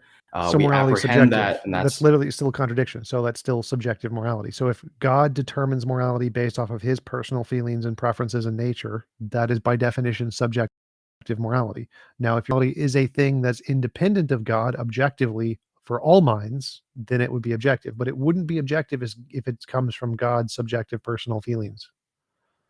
I mean, for the sake of moving on, we can go ahead and call God's morality subjective if you want. It doesn't make a difference. It's also interesting to bring up, just as a kind of a side note, is that essentially what you stated is that if reality is the way reality is because that's the way God created it, but God could have created it in an infinite number of possible ways. He just happens to have created it this way. So if reality was decided to be created this particular way by God, then reality in and of itself is subjective to God. And everything within that reality is subjective also to the whims of God. And sure. So morality, which is included in that, or moral distinctions or moral valuations, are also subjective to God. So if God's determination, just because God is the biggest, baddest on the block, doesn't make what it says objective. It just means it's giving the standard, which is determined by it. And if God can change that standard at any time, if at one point it could say this is immoral, but later on say now it's not so immoral, now it's moral, if it can change its position, that means it's completely arbitrary. Oh, I see what the confusion is. So God doesn't have to abide by a set of morals because he is the moral standard, and he doesn't issue obligations to himself He doesn't issue against himself, so he has no moral obligations. Like Well, that's the difference. So like go back to your original statement. Your original statement is that divine command theory is the only thing that can provide a basis of objective morality. Now, Yes. objective in philosophy means independent of personal feelings and opinions. So that means that it can't be objective. So you must mean something else by objective. What are you talking about when you think divine command theory can be the only basis of like morality? Like this is why it's like just a word game, is because I think that God is the objective standard. God's properties are the essential. You said it's the objective only thing standard. that can be. You said it's the only thing that could be, right? The what? You said it's the only thing that could be the basis of objective morality. I could say God doesn't exist. Yeah. Objective morality is fine. Like objective morality can exist as a platonic object, it can exist as a law of nature, it can exist as an Yeah, so infinite that's abstracts. Why wouldn't those count as objective moralities? yeah, no. That's my, like, you can. I'm not saying that there's no possible way to ground objective morality. I'm saying that it's this divine command theory is the only viable method. Why is it the only viable? Like I think it's not a viable Because method. the alternate, because like the alternatives, like for example, anything that's like a worldly one, like utilitarianism, deontology, whatever, those aren't objective. So yeah, they're not objective. When you're talking about objective things like moral naturalism. Yeah, moral naturalism. That where is first is that how do you get an objective morality when like all we have are subjectives, and then where do you get objective moral obligations when obligations are all inherently subjective? Well, you don't need obligations, and it could just be a law. But so the question is you said divine command theory is the only thing that's possible. I clearly think that's false. Like every philosopher thinks that's false. It's not possibility. It's about viability. Yeah, It's the only consistent viability. So how is divine command theory consistent when it seems to be the exact opposite of what we're talking about? Because when we want to say there's an objective morality, we want to say that there is something that's wrong or right or wrong, independent of what anybody thinks, including a God. No thoughts of no opinions of anyone matter, no matter what. Like the gravity, your opinion doesn't matter. Gravity is there whether you like it or not. That's what objective means. So just for explanation and simplicity, when you take something like Platonism, where you believe that there are objective ideals and stuff like that that exist in a separate realm, it's sort of like that, except all those properties are grounded in God's character, and so it's effectively the same, except it has that additional element of having a person that encapsulates all these things and also has personality that can lead to like the connection between the immaterial and material realm. Okay, none of that made sense to me. So it seems like the model of moral naturalism. One sec. So the model of moral naturalism is that morality is like a thing in nature. It's just a part of reality, like gravity or physics or quantum fields. It's a thing in nature. That makes sense. That's very easy to understand. But you seem to be adding in all this other stuff that seems to like not make it objective. See, like it's God's mind, in God's nature, in the non-physical, in the spiritual, which has nothing to do with morality. He brought up something that could convince me. You said immaterial. What is that? I'd like to know about that. So I don't want to derail. I want to stick to like a morality thing, but objective morality is something that's immaterial but exists in the world. I don't want to get into the logic and induction or whatever again. Asline, just to clarify, just make sure I'm That's on the same what convinced me though. Just to make sure I'm on. Do you want to get into that? Just to make sure that I'm on the same page, Asline. So God decrees what is moral, right? No. So God's nature is good. So all his actions and commands are inherently good, no matter what God does. Yeah. So for example, the question of could God perform evil? It's logically contradictory to his nature. So why is it possible that I can perceive what God does as evil if I can think of a better and more positive way of completing an action, and God didn't do that? So that was what I brought up. I was like, I think that was my third point, is that you can't critique divine command theory on an external ground, because that inherently already denies the thesis of divine command theory. Because if your ethics are not grounded in God's commands, then the method you're evaluating divine command theory is already contradictory to what divine command theory says. So you need to do an internal critique of divine command theory, because that's begging the question. So like if we want to compare if two models work, we like say take your model and test it and take a different model and test it and see which have the best result. You don't just like assume your model works. No, it's not. That's not the point. When you're comparing two models, you're comparing them against a standard or a reference. Right. How is that? Like that reference is exactly what's in debate, in discussion. Can I ask you a question, Asline? Did you Yeah. read the papers that I sent you? I did. Okay, so you read and- God's Love is Irrelevant to the Ether Problem by Jason Thibodeau, right? Yeah. Okay. That was like last week. Okay. Can you steelman an understanding of its point? Let me see. I think I wrote notes somewhere, but I can't find it. Like paragraph 3, it basically deals with what you're saying and how it's a faulty inference. Yeah, could you recap that for me? Okay. So if God were to command that we gratuitously torture infants, the gratuitous torture of infants would be obligatory. Okay.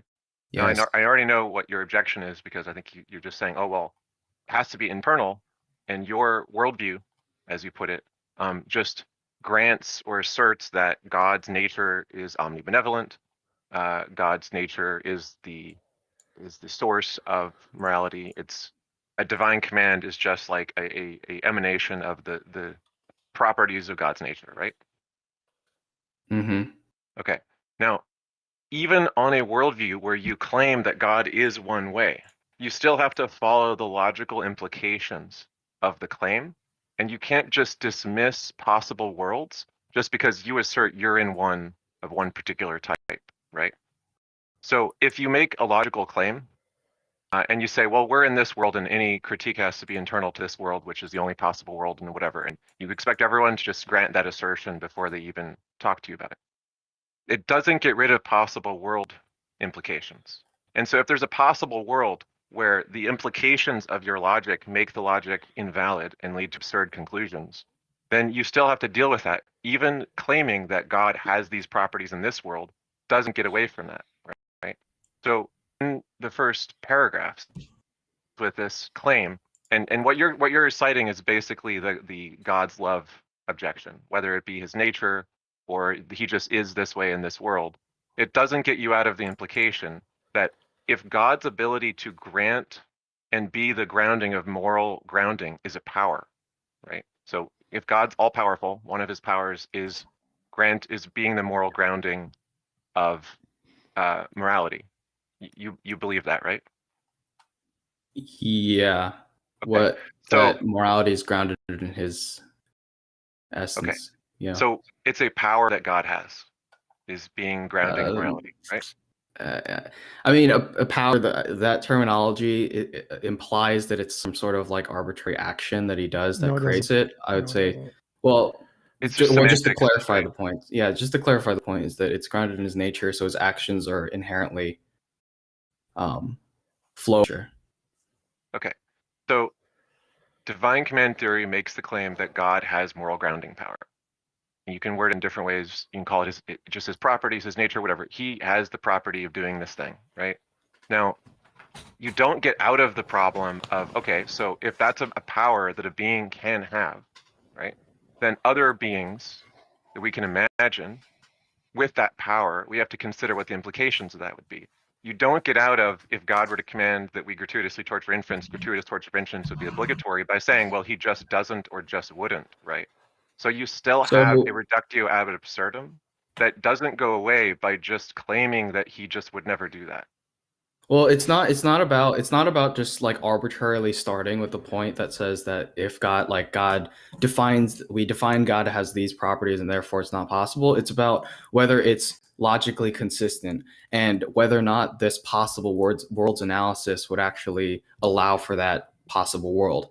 If we believe that God's properties and essential attributes are necessary, then there is no possible world in which which God is not good, because it's a logically necessary property of God. Well, doesn't answer so the question. When we talk about so the question is more, if you define God as the thing that grounds goodness, then whatever God's nature is determines what goodness is, and you just have to accept whatever that is. Mm-hmm. And so, yeah, but again, so this that is doesn't why. tell you what goodness is.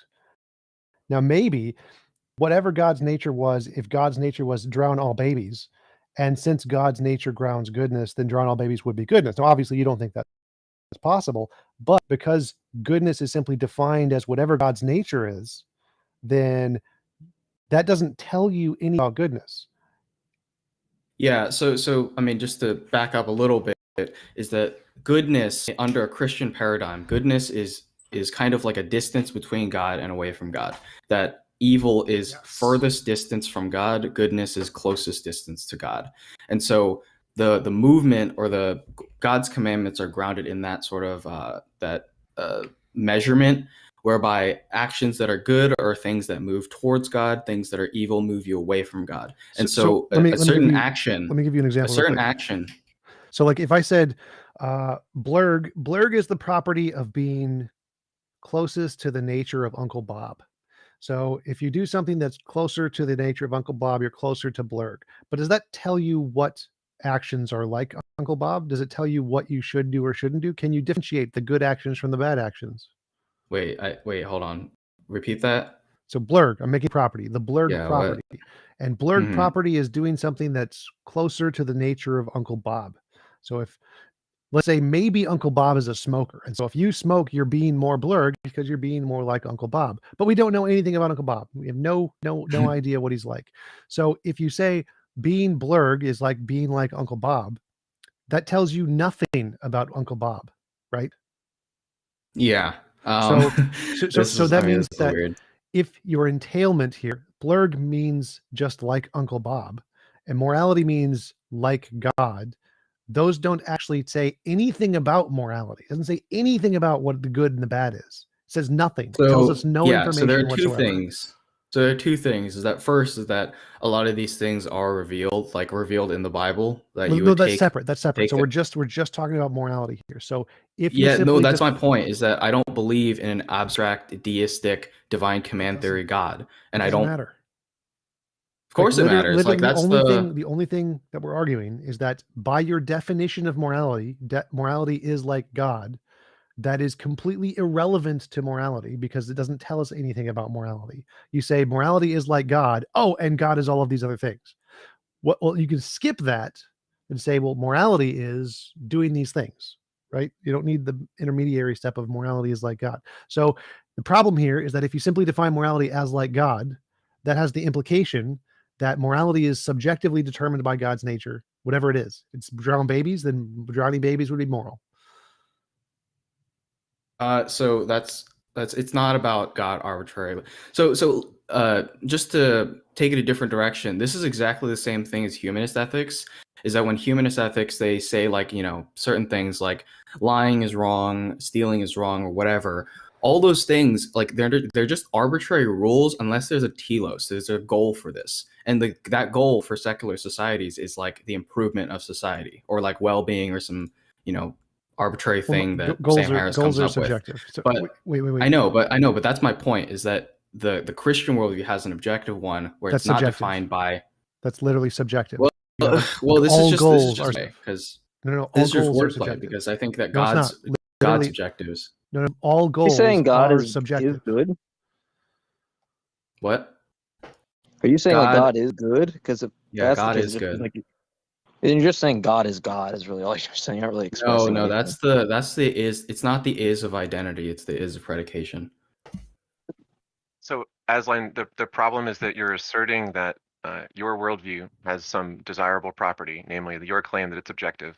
TJump points out that it shouldn't be considered objective under what we mean by that philosophically, and you don't seem to get that. But just leave that aside for a second.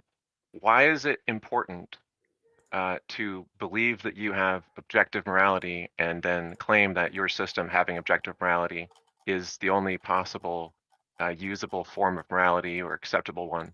It seems like that's just subjective to your tastes, right? Like you seem to prefer that. Most people who make these arguments just like assume everyone's just going to prefer the thing that they say that you need, but that's just a value choice of yours, right?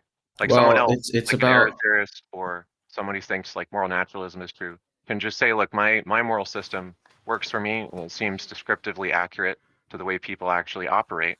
And your argument is not persuasive.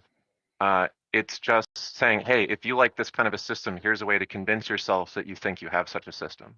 No, it's a totally different thing, because any other system besides one that believes in God are subjective and are prone to change just based on whatever. When we say that if God exists and God is the supreme authority, then there is no questioning. It has to be like morality has to be in this way.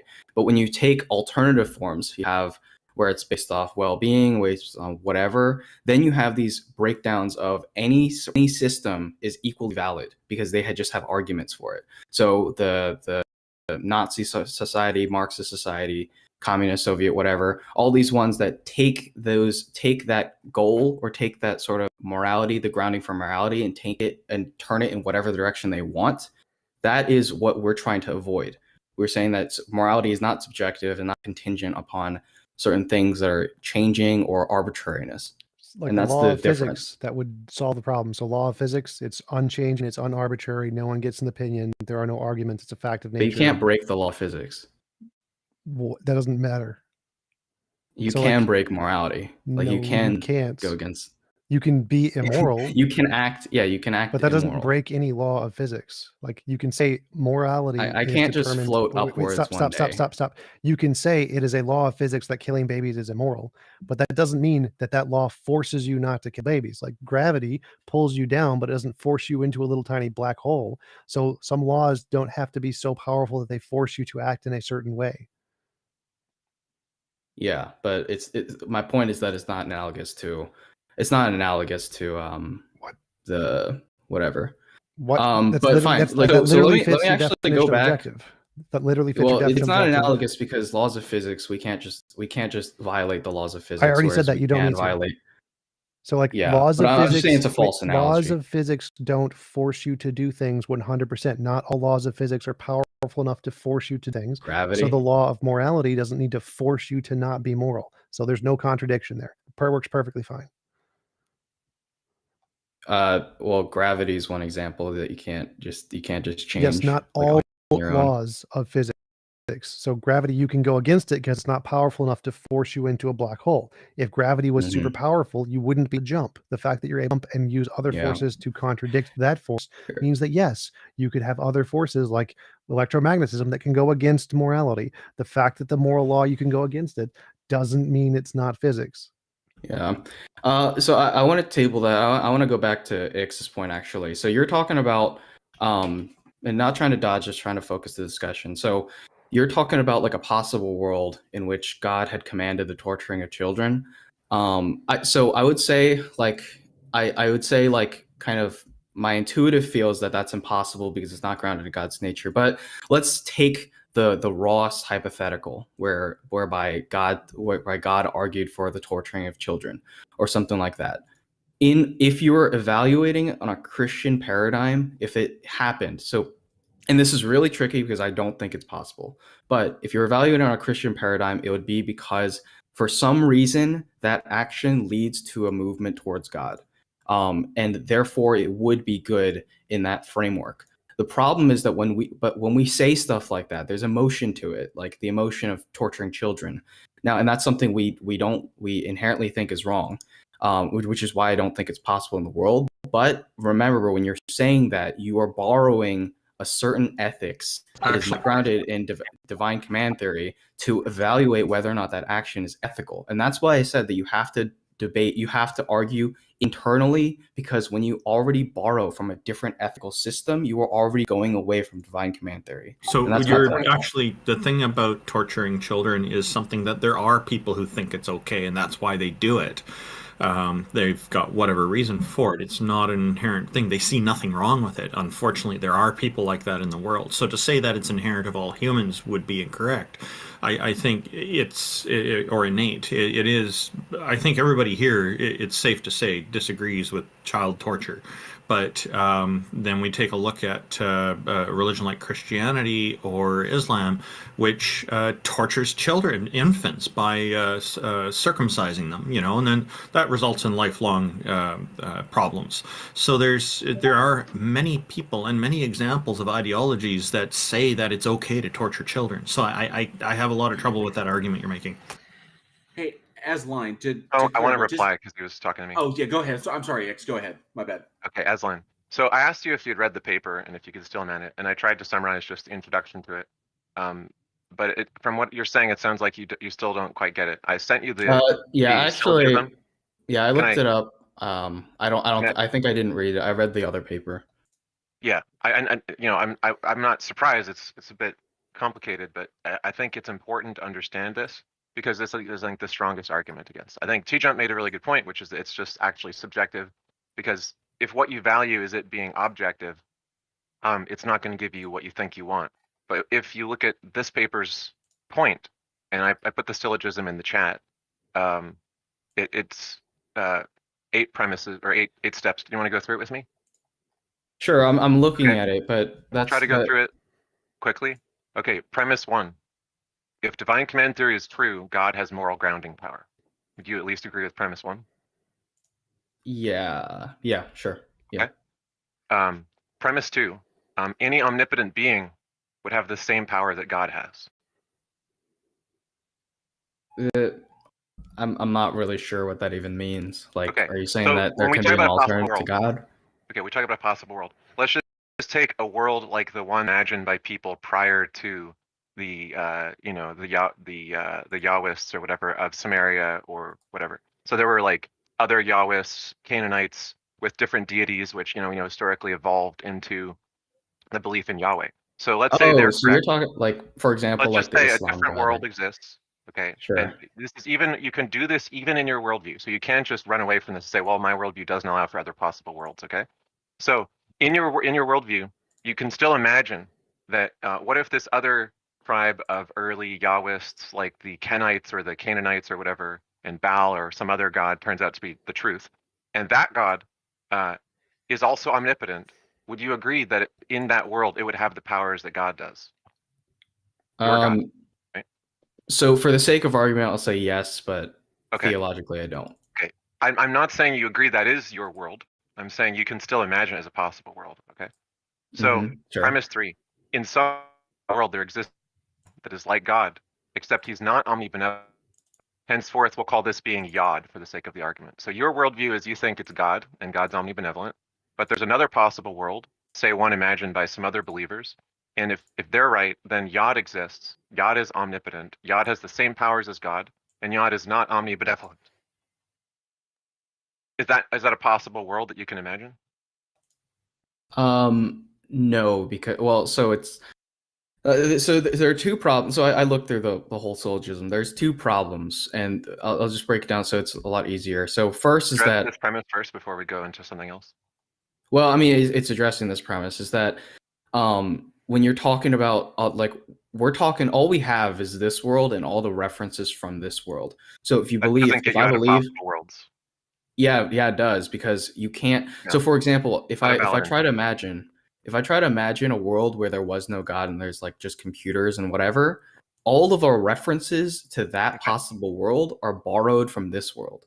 All you need to do for the sake of this premise is grant that the believers of Yod believe in the possible world where their God's not omnibenevolent, and there's no like contradiction in their imagined possible world. Sure. You might disagree that the evidence is our world isn't like that, right? But that's not what we're talking about. We're just saying that, look, the believers of Yod believe in a possible world, and you can't point to any contradiction in their possible worldview. Okay, so in this world, morality would not be objective because God is not benevolent. That would be my response to that. We haven't gotten there. We're just trying to establish, is there some contradiction that makes it not a possible world? Like, would a square circle exist? Would a 2 + 2 = 5? Is there something absurd about their possible world? I don't think there is, and I think you have to grant premise 3. So I'll grant it for the sake of argument, but this is nuanced because this God would not be the God that I believe in. But we already established that, right? This is Yod, sure. not God. Okay, all right. Now, premise 4: if divine command theory is true, Yod has moral grounding power. Because premise 1 is that God has moral grounding power. Premise 2 is an omnipotent being has the powers of God. And premise 3 is that if these believers of Yod are correct in their possible world, their possible God would have moral grounding powers, but it would be Yod. Yeah. Okay.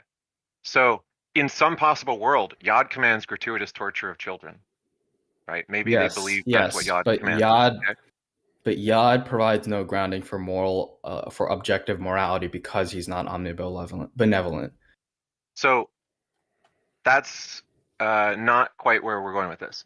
So when we say that God is morally grounding, he has that power, it's because of his nature. So in the world where Yod's nature is to gratuitously torture infants, that just is what it means to be good. That is morally grounded in he has the power to ground it that way.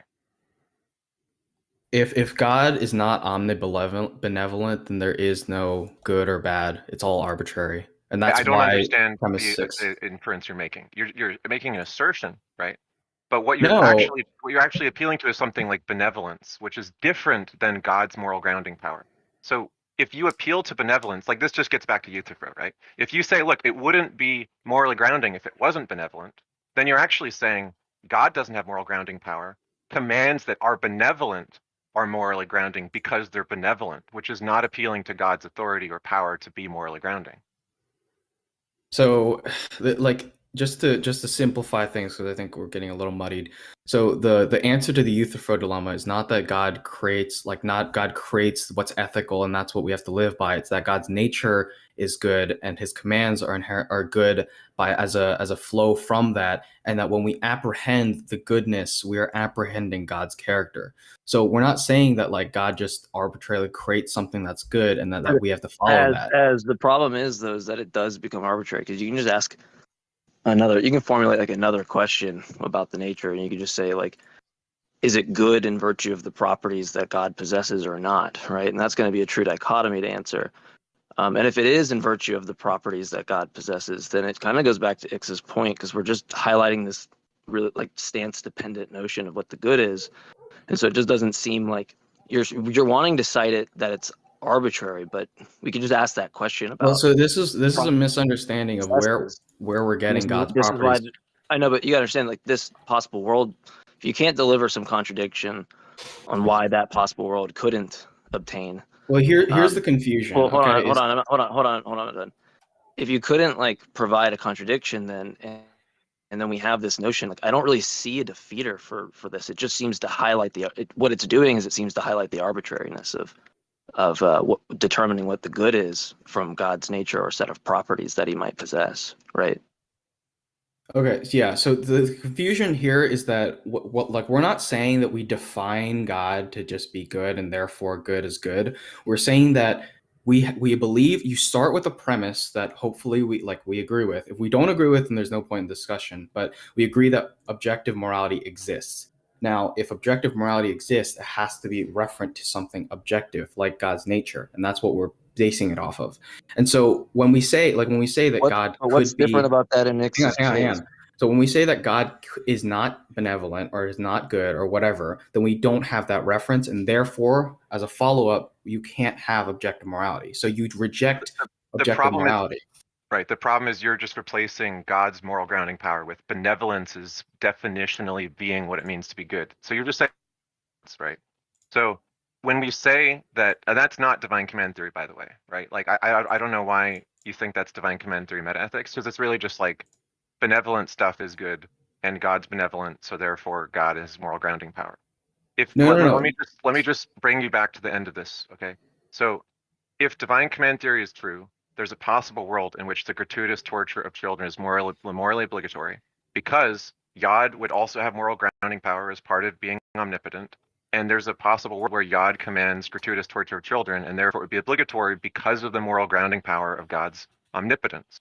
So we would all agree that there's no possible world in which the gratuitous torture of children is obligatory. So divine command theory is false because it leads to a contradiction in its possibilities that it presents. If it is sufficient to be the morally grounding authority as part of omnipotence, to make that what it means to be good, then Yod makes gratuitous torture of children good in that possible world by definition. Yeah, I mean, so this like the what makes this complicated is that I think that this whole syllogism is wrought with problems, and so I can't just pick out one. But the fundamental problem. So fundamental problem. I'll just You agreed to all of its premises. I don't know I'll that just the, apply I it don't to know. Yeah, one it's like, thing. well, you agreed to the premises, but one thing is that you switch it to like the omnibenevolence thing, but like it just seems like if it's the case that it determines the good, we could ask a similar question that I asked you earlier, which is like, is it going to be omnibenevolent in virtue of the properties that it has? And then in that case, it's going to be some stance dependent notion that Yah or whatever the counterexample is. Yeah. So this is determined. So I don't really see like what that's doing, because you're just highlighting something else again that seems seemingly arbitrary. Yeah, so the heart, like I'll just respond with one thing, is that the heart of the problem with the syllogism is that, and this was my mistake for misunderstanding, is that you talk about moral grounding power.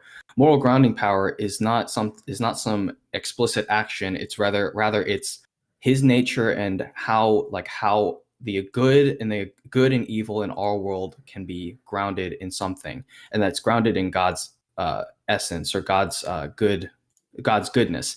So if God didn't have that goodness, if God wasn't moral or wasn't benevolent or whatever, then we wouldn't have that grounding. And that's the fundamental crux of the issue. But it doesn't work, right? So there's a problem. Asserting that he does have it, and that's the reason why he does have moral grounding power, is to deny divine command theory metaethics, right? You're actually not making a divine command theory metaethic claim at that point. You're making a benevolence is morally grounding claim. Any authority which made like benevolent commands would have moral grounding power just by the definition that they're making benevolent commands. Yeah, I mean, if you want to strip it down to like a general, like sort of Christian or its general belief in God, then an ultimate being that we can call God that is good, that has goodness as its attributes, that could provide moral grounding power. If you did not have that, you could not be a grounding for morality. And the reason I say this is because this is about objective morality. If objective morality doesn't exist, then objective morality or objective obligations or whatever follow is a pointless discussion. But God's commandments are good because he is good, and he issues those commands that are inherently a reflection of his nature. And so that's where we get the moral obligations. But your gain, like the point that you're making is that you're trying to turn, like, we don't have objective morality if you posit the God, the Yad that you say. I don't see the asymmetry between the two God cases. doesn't have moral grounding power because Yad is not benevolent by our lights, right? Then God wouldn't have moral grounding power either, just because he is God and omnipotent. All you're saying is that the property which makes something moral is benevolence, which is basically saying the thing that makes something moral is that it's moral. Like this is why the Euthyphro problem is still a problem, and why appealing to his being loving is irrelevant, is because the implication of claiming divine command metaethics, which involves God just having moral grounding power, is something which you actually aren't defending, because you know you can't. You're retreating to, well, it's because he's benevolent and loving, and that doesn't work as a defense of divine command metaethics. Now, you can take a divine command stance normatively. You can say, look, it is the case that God is benevolent, and we should follow God's benevolent commands, but it doesn't get you to the idea that that's like the metaethic grounding of morality itself. So here's what I would suggest to you. If you want to do some more research into this and tell me what you think, we could talk again. But you'll find that many Christians do not defend divine command metaethics. They defend something like divine command normativity.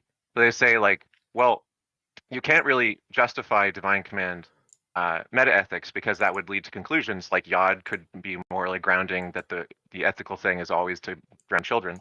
But since God would never do that, it's not the case that it is just grounded in a command. It is the case that some other kind of metaethic is the best way to understand what morals are, and that God is the supreme authority within that different metaethic. I don't think you should assume, or that any Christian should assume, that they're bound to what people call divine command metaethics, and that's the only way to do Christian ethics. And if I were you, I would look into other views that even Christians take to see that you're not actually obliged to this position just because you want to be a good Christian. Well, so I mean, I'll turn it on you then. What is the grounding for objective morality and objective moral obligations? I'm not sure they exist, but I don't have a problem with that. You have a problem okay, with well, it. It scares you. well, that's the. But No, that's the point, is that you don't have them, and so anybody. We don't. So you need have them. no. We don't need them. You have no grounding for critiquing. It's not necessary. It's not necessary. Let me finish. Okay, so saying I'm not sure they exist isn't the same thing as saying like they can't exist or whatever. You know, like I know a number of objections to various claims about objective morality. However, it has very little bearing on my pragmatic use of morals or judgments of other people's morals. I can tell you my personal sort of meta-ethical position is quasi-realism, and if you want to look it up, it's a guy named Blackburn. He's basically saying that people speak in moral realist terms because it's kind of like a natural teleological tendency in our language in general to ascribe everything in a slightly exaggerated sense of realism or purpose, when in fact what we're trying to say is that there is some real situation which we can agree on, the circumstance, and there are judgments that we arrive at based on that circumstance which are not like moral realist claims, but it's natural to use the moral realist language, and we all understand what we mean by it, the same way that biologists can say the jungle created or the jungle designed the bee to pollinate the flowers, right? They don't literally mean there's a designer called the jungle that did it, nor do I literally mean that moral realism has to be the case to say something like what you did was wrong, and here's why, right?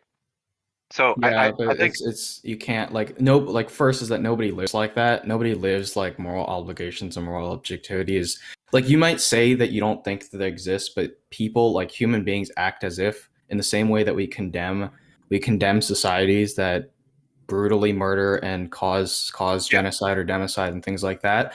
But basically, the thing is that your worldview provides very little grounding for critiquing other sorts of societies, except for reference to your own normative ethics, in which other societies do not care about your normative ethics, and so they operate based on a different form of ethics that justifies their own position. So the Nazis believed, and the Nazis actually based a lot of their genocide on like evolutionary biology and the kind of evolution of the race and elimination of the weaker species and things like that. Disagree with the founders of the sciences in question. But anyway. Yeah, but the point is that you can't, like, all we have is just a subset of everybody makes up their own sense of morals. The purpose of objective morality, and I think that this is the point that TJump probably would want, and ideally would want, is an objective grounding so that all societies, there is an objective right or wrong for in a society. So a Nazi or a Marxist society are objectively wrong because they don't cohere with the objective morality. But you're saying that they don't exist. And so your system allows for all these terrible societies, and there's no way you can critique them. There is a way we can critique them. Yeah, and secondly, like, a lot of these societies do what they do in the name of God, and many terrible societies have existed that justify their entire terrible program on neither of the them. divine command that they assert. So let Soviet me just Union, respond. Mao's China, Nazi Germany are not Christian. Aslan, let me talk. Okay, so what I'm saying is that, look, I agree with people all the time who makes statements that sound like, moral prescriptions. Now, why I agree might differ from why they are making the statement. Like, someone who is a Christian might say, murder is wrong because God commanded us not to murder, right? Now, if I agree with them that murder is wrong, in fact, I think that's how the word murder is defined by killing. It's kind of like a vacuous statement to say murder is wrong. You're just saying unjustified killing is unjustified, basically. But I'll agree with them. The reasons for it are different. That's not it. It's the reason murder is wrong is because it turns us away from God. Sure. So the reasons that you're gonna just cite it are gonna be slightly different than the reasons another Christian is gonna cite it. They're gonna use slightly different words, right? But we're gonna be able to still use it pragmatically and have a society where we are able to establish a working system of morals. Now, I happen to think that morals improve with time, historically, so far, in general, and that we're going to need to rely on constantly reevaluating and justifying and reconsidering and improving our systems, because the systems in the past were inferior to those we have now.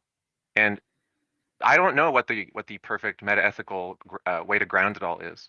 I don't know if it can be defined in an objective way or not, and I'm open to that. I think it'd be great if we could figure out a way to define it objectively. But I don't care. Question. And what you have is you have like a subjective attachment to the idea that until you can say that it's objective, it just can't be the right system or a workable system, which I just don't share. And I don't think anyone who is trying to do the best that they can and accepts that everyone else is also trying to do the best that they can and is willing to talk about it and like negotiate and sort of have a contractual world in which we actually live in is worried about whether or not it's all absolutely objective in order to be able to do so.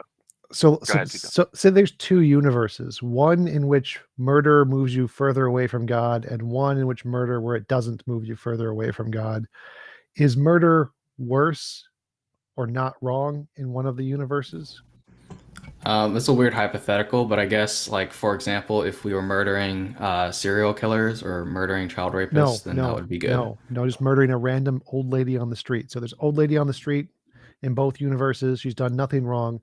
You murder her in both universes, but in one universe, murdering people moves you away from God, and in the other one, it doesn't. It's not even. It can't be like that because God doesn't change. There's no logical contradiction. So in one universe, either there is no God or God is different in some way. Doesn't make a difference. Murdering people does not move you away from God in this universe. Does that mean the murder is less wrong? So the reason why your question sounds weird is because it's sort of like asking, like, is murder ethical? And like in this world, murder is ethical. In this world, murder is not ethical. Is it ethical? And it's like, yeah, in the world where murdering somebody like randomly turns you away from God, it turns you away from God. And if it does turn you towards God, it would move you towards God. But that's like we don't believe that world exists. I feel like this is really easy. I mean, just like world A, you kill a baby and there's a God. World B, it's a no God world and you kill a baby. Like, did you do anything wrong in the no God world? Yeah, well, no, it's in the atheist framework. Well, I'm asking, killing a baby in that case, did it get diminished? Did the action and the consequence get diminished in the no God world? Well, it's not like you're talking about like the external what actually happened. That's just the description. Like I'm talking about whether or not evaluation of that ethic. I'm not trying to be rude, but I am looking for like a yes or no, and then you could elucidate further if you'd like. But yes, there would be a difference. Well, yeah, would it still be bad? If you believe. I'm just asking you what you think. Oh, if there was no God, then it wouldn't be wrong. So in our worldview, God makes no difference. It's equally as wrong to kill a baby in world A as it is to kill a baby in world B. The God makes zero difference. So we're comparing models here. Our model says that the wrongness has something to do with killing the baby, and the God just literally doesn't matter. And yours says, oh, no, you need the God in some relation to the God to make it good. So it seems like your model is just wrong, and because it can't assess moral situations unless the Sky Daddy is there. Whereas our model is much more. Wait. So our model is much more capable to assess what is right and wrong, because we can say, oh, look, a universe with no God, killing a baby is still wrong because the wrongness has something to do with the baby, not the God. Yeah. No, exactly. In our models, we're accounting for the victim. In your model, you don't give a shit about the victim. That's the point, right? What do you? Of course you give. Of course, no, you don't. I mean, you revoke that it ought not to be done when you say it's not moral, right? So wait, no. This is the point. Not an expression of like something that guides you towards. If God exists and I want to kill a baby, I am objectively wrong. If God does not exist in that world and I want to kill a baby, that's my opinion. That's what I want to do. Then I can do whatever I want. There's no objective wrongness to it because it's just difference of opinion. I didn't ask for objective wrong. I just asked if you thought it was wrong. I mean, clearly in that world, like there's no God and it doesn't. Oh, you're asking me personally? Yeah, because I'm trying to see if you can. Well, forget the personal stuff. In your model, in the way you understand morality, if there's no God, then killing a baby isn't wrong. That's what you think. That's your model. Well, so I would get us to the point where we both agree. We both agree in objective morality. Yeah, I'm a moral realist. I believe in objective morality. I know, but exactly. Your brain, what you think is that if there's no God, killing a baby isn't wrong. So the discussion is, if there is no God, there is no objective morality. That's my point. Right. You're saying that there is an you objective think, morality outside of God. Yes, because God-based morality is dumb as shit. But my question is do you think if there is no God, killing a baby isn't wrong? I personally, if you're asking me personally, yes, I think it would be wrong, but that's because I believe in objective morality. No, I'm asking but if you do not believe in a God, no God, personally. if there is no God, Are you asking? Would it be wrong objectively to it wouldn't kill be a wrong. baby? If there was no God, it wouldn't objectively be wrong to kill a Right. baby. There you go. So this is why your model is garbage. No, because my model believes in God. Asline, it's also problematic because in your model, if God commanded you to kill that baby, then it would be good.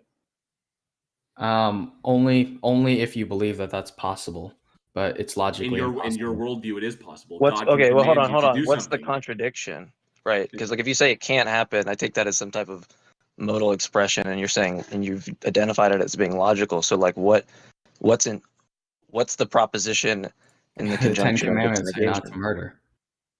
Unless God is commanding you to Oh do wait, something. hold on. I'm looking for like P and not P. So like, and I can negate it for you. So like, what is it? What do you want?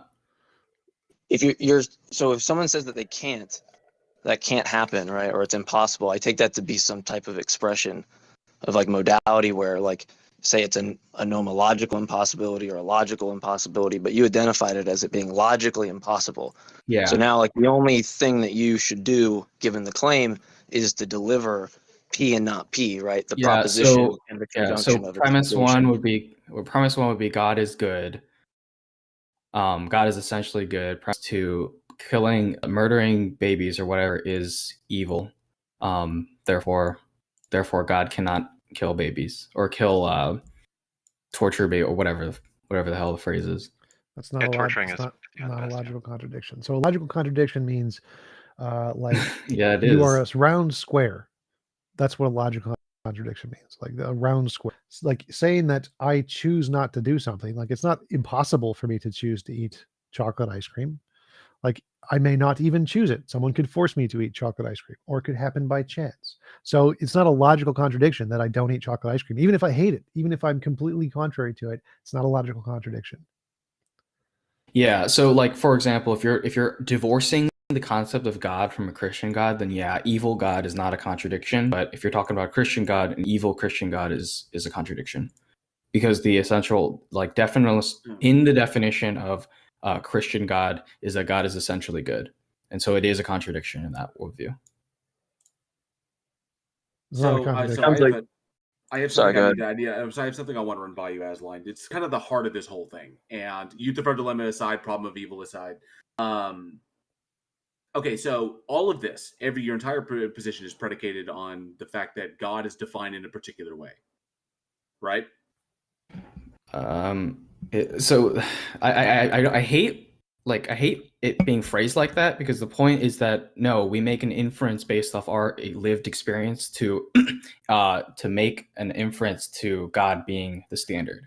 We're not saying that we just definitionally make it and therefore that's why we believe it. We say that objective good exists. He's saying it's synthetically known, not just like an analytic definition. Yeah, it's like okay. So I'm asking you, is like, because God is this way, is defined in this way, that this is the way things are. This is your whole thing is predicated on God being defined in a particular way. Okay, that God has these attributes, God is this, God is that, and that's why that my whole worldview is predicated upon this. I'm asking, so that leads to the question: how did you determine that the God of your worldview is defined this way, and you know this to be true? Because we have in our world, we believe, like, if you're like me and TJump both believe in objective morality, where's the location? How do you have an objective morality without an objective standard? I say that objective standard must be God, and so God's properties must be essentially good, and we're making a reference to that. And so, like, the way that I would put it is that if I didn't believe in objective morality, I wouldn't believe that God was good. Let me put it this way. Let's say I want my God to be made of spaghetti, and I say, you know what? It's in my God's nature nature to like spaghetti, and so it's a logical contradiction for it not to be made of spaghetti. Does that make sense? No, it's not, because there's no inference from the existing world that God is a spaghetti. Well, the inference is that I like spaghetti. Okay. So I How have an does inference. what is the logical argument that because you like spaghetti, God has to also be spaghetti? I have this intuition that God is made of spaghetti, therefore it must be the case that it's logically impossible he's not made of spaghetti. Okay, then your God can be spaghetti. So, Asline, my question was going to your methodology. How did you determine that the definition that you hold of God is true? And I'll even go a little bit further. And how did you eliminate the possibility that the definition you have is not a deception? Because and this kind of gets into how the did you eliminate transcendental. that it is a deception? How did you eliminate that it could be a deception? How did you eliminate that possibility? Because a deceptive God would not provide the grounding for objective morality. If God was deceptive, then morality wouldn't exist, because everything that we see, like God wouldn't be good if he was deceptive. Incorrect. Subjective, just because morality is subjective doesn't mean morality doesn't exist. It just means it's subjective to determination. No, well, you're talking about if God could lie, and yes. my argument. How did you eliminate the possibility that God lied from the very start? So, like, you would take a look at what that worldview would produce. If there's a God that lies, then we would not have objective morality. We would not have a grounding for anything. You're right. We would have subjective morality. It'd be subjective. It like I said, Euthyphro dilemma. It's already subjective. It's either subjective to God or it's subjective to us, because God is an agent. But like I believe in was saying earlier. morality. Okay, so I'm saying what I'm trying to get is this: everything you know about God's nature, everything that is derived from God's nature, stems from one singular source. And then you take that source and then you extrapolate it to the world that you observe. Okay? Because the God that you're describing cannot be extrapolated from the observations of the universe. So you need a grounding source, and that grounding source is your Bible. So, okay. I mean, I would say me and TJump are basically doing the same thing, except I'm just taking it a little bit further and saying, where does that objective morality come from? And I think it comes from God. Okay. Well, it's worse than that, because it's any observation is going to be consistent with that type of a being, right? I mean, like, especially if it's omnipotent or something like that. Like, I mean, interesting. Just like think about different people that disagree on their notions of God, right? Like any observation of the world is consistent with like any antithetical notion that you have of God, or even kind of close. Maybe one property is different or something like that. So like, I don't really, right? That doesn't. It just seems that like with the deception part of it, what it's going to mean is for it to be a successful deception is everything you're saying is going to be the tools that you cite in some possible world where you're actually deceived.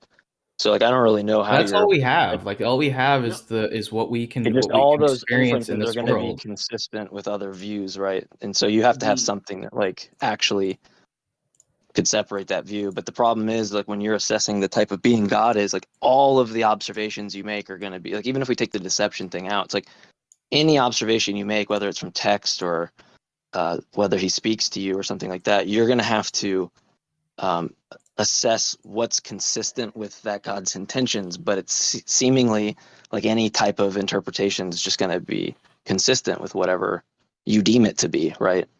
So I'm not really sure. Like, it seems like when you're defining these things, right, like analytically, I don't really know what the synthetic inference that's being used or what identification in the world you're using. But it seems that it's like if I created an argument, like atheist arguments always win by definition, so therefore my argument wins, right? It just, that's kind of seems like the move that you're making. It's like we're playing a deal with a dealer who just knows the cards. Just to break it down really simply, it's the same logic that I'm using is like when you go into a table and you see a watch, you assume that watch was created by a person. You don't assume that the watch just appeared out of nowhere. My argument, but a watch in the universe are not analogous. No, and I don't want to get off topic. I don't want to get off topic. I don't want to dive into the watchmaker fallacy, because then we have to get into Hume. Yeah, that's my bad, JL. I kind of interrupted you, so that's okay. Bad. Just what I want to jump to is this: if God is defined in any other particular way, then your worldview falls apart. Your worldview is predicated on God being defined in a particular way. My question then becomes: how did you derive that particular definition? Because when making basic observations, with just observations alone, your God, as it is defined, cannot be logically extrapolated from what we observe. okay, just from basic observations of reality, your God, as you've defined it, can't be logically extrapolated. So we need something else to extrapolate it from. And where you extrapolate that from, everything you know about the nature of this entity is from either what you've been told in your faith or from the Bible in and of itself. Okay? Yeah, So you're predicating all of this that God is, so all of this is dependent upon God being defined in one very particular way. And I'm asking you, how did you, by what methodology did you determine that God is in fact defined in this manner, and eliminate the possibility that God lied, that God is deceiving us? Because if God has the power to do so, is sufficiently powerful enough, then how would you know the difference between a God that's lying to you and a God that's telling you the truth? If God says it's good, because you derive, because in essence it comes from this. The Bible is, in your worldview, the inspired word of God, or the breathed word of God. Okay. So before we get into that, can I answer your question? So here's the quick and easy breakdown is that if objective morality exists, then they must be a reference, and that reference, I'm making an inference that God is that reference because he's the ultimate standard and that his essential attributes are good. Now, if you take that objective morality exists, but God, like the God that you're making reference to, is a lying God and is not good, then you can't have it based on him because he's not good, and there's no reference of like evil good, the evil good spectrum, because God does not provide that reference. I'm asking you how you eliminated the possibility. I'm asking you how you were able to ground the fact that God is this way, and how did you eliminate the possibility that's another way? Because how can you tell the difference between a God that says it's good and a God that's lying to you and saying that it's good? Because of the impossibility of knowledge. If a God was a lying God and a deceptive God, then we would not have grounding for a lot of the, like, namely morals and objective morality, but also everything else in the world. No, every immaterial that's saying object that in the world. that a liar can never tell the truth. No, like the point is that if a God lied, that God would not be ultimately good because lying is evil. Can we discuss immaterial now, since you brought that up again? Well, It's the same thing, but this is the point that we got into last time with TJump, and I think I've kind of clarified it a little bit. But basically the crux of it is that TJump doesn't agree that immaterial objects exist, although he does believe that objective morality exists. But he basically purports to a form of nominalism in which the terms and concepts and things that we use are a reference or constructs of things that we apprehend in the objective reality. My point would be that those things can't exist just in your mind. They also exist in the reality, but they're not called that thing. So when we see like three objects in the world, like we're calling it three, but we are also apprehending the objective reality of three. And that concept therefore exists in the world, but where is the grounding for that? That's not something that you can explain with nominalism. Well, hold on. Is his claim, are you getting some like divine conceptualism? Are you saying that the concept is grounded in God's thoughts? Yeah, but that's not, I don't have to go to that. You know that entails like an infinite regress, right? No, because God is the ultimate standard. Well, just think about it. Think about what's the content of like 2 + 2 = 4, right? You're saying it's God's thought, right? Yeah, the system of logic and mathematics. Yeah, so it seems like you're going to get this weird regression of like God believes X, which is 2 + 2 = 4, which is the thought, which will be like God believes that he believes that X, right? You're going to get this really weird regression, it seems like, if you take that route. Hang on a second, Aslan. Do the laws of logic adhere to also, God?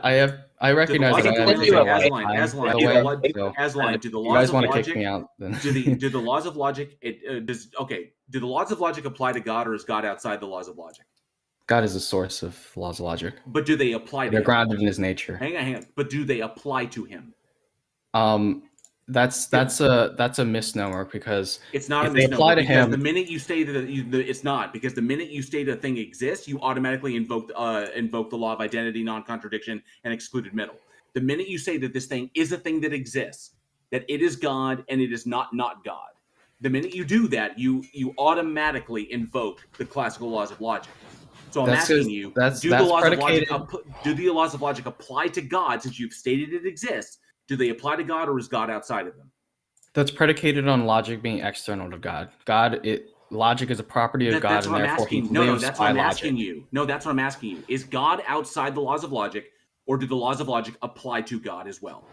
No. Yes or no? The laws of logic are God's essential properties, are one of God's essential properties. Asline, but do they apply to God?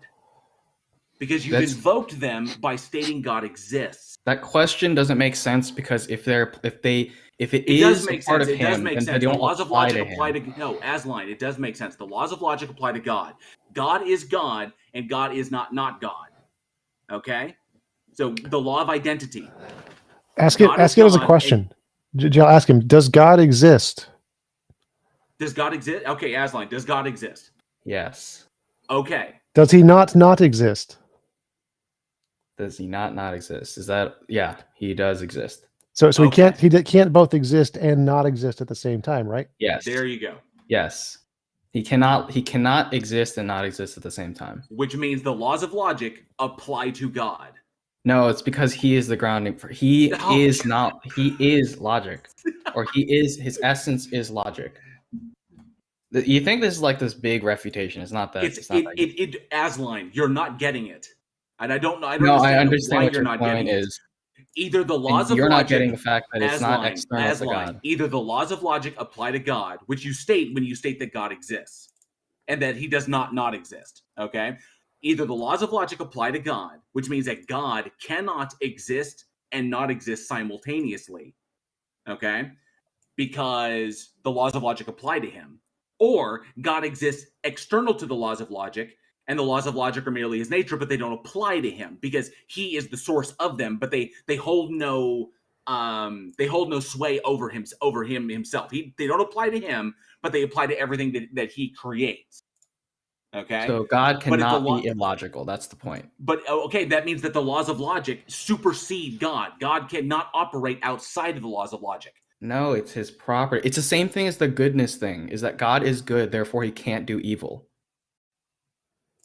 Well, that's problematic in and of itself, because that's just simply because you've arbitrarily defined God as being good, which you can't determine if that is true in any way. Because I don't think you're following the argument. I'm saying it's completely irrelevant. What I'm saying, Asline, is either the laws of logic apply to God or they don't.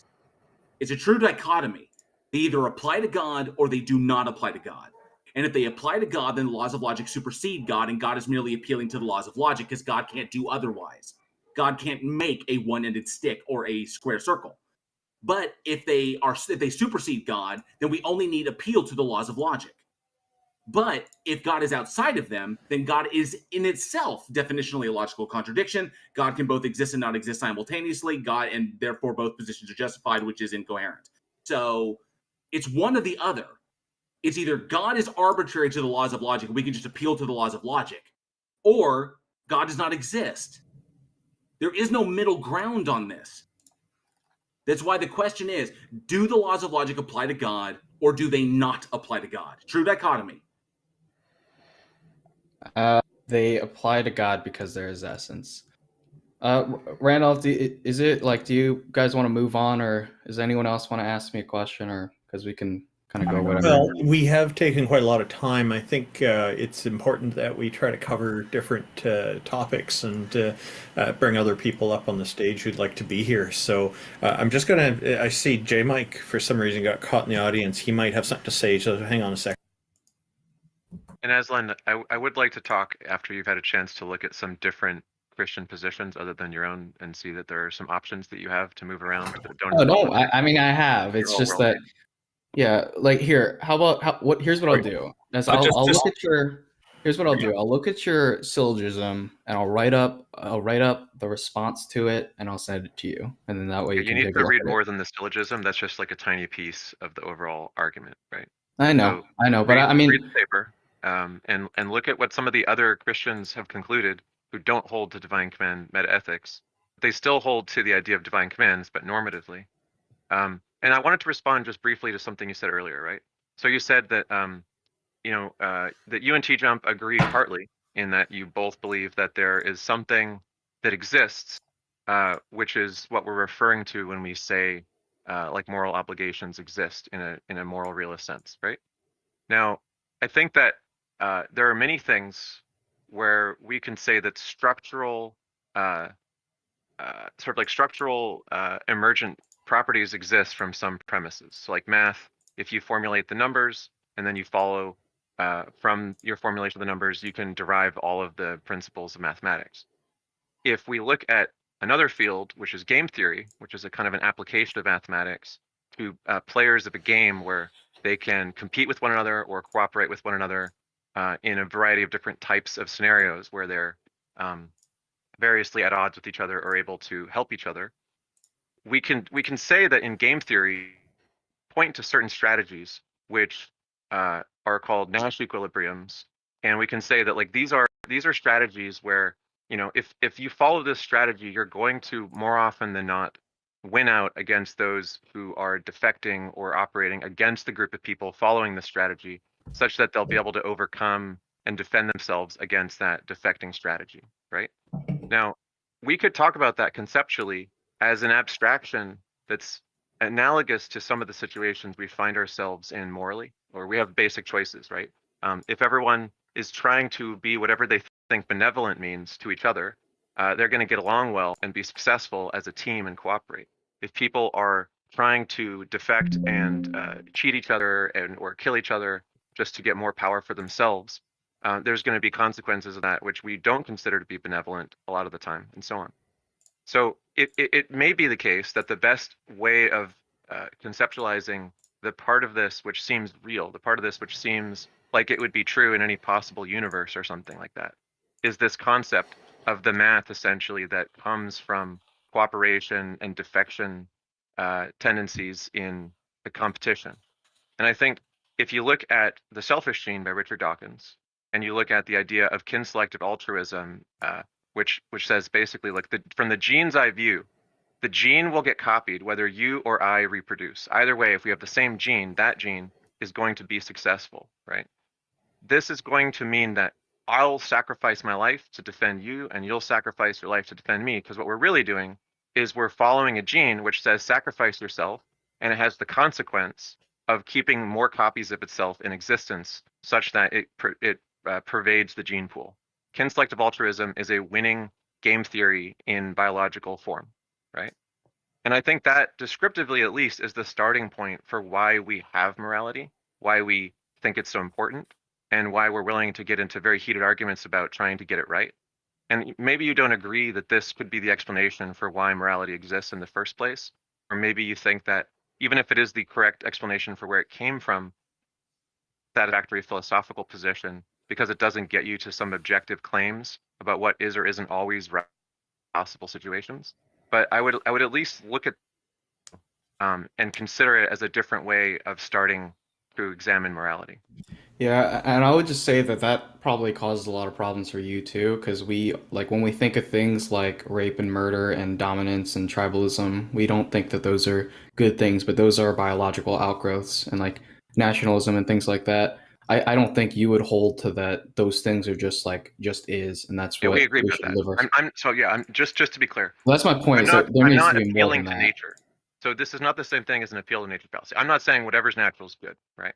And if you look at Darwin, right, what he said was, I don't have the quote in front of me, but he said basically, look, the genius of humankind is that we don't do whatever we're evolved to do blindly, and instead we adopt a cultural tendency towards greater benevolence than our genes equip us for.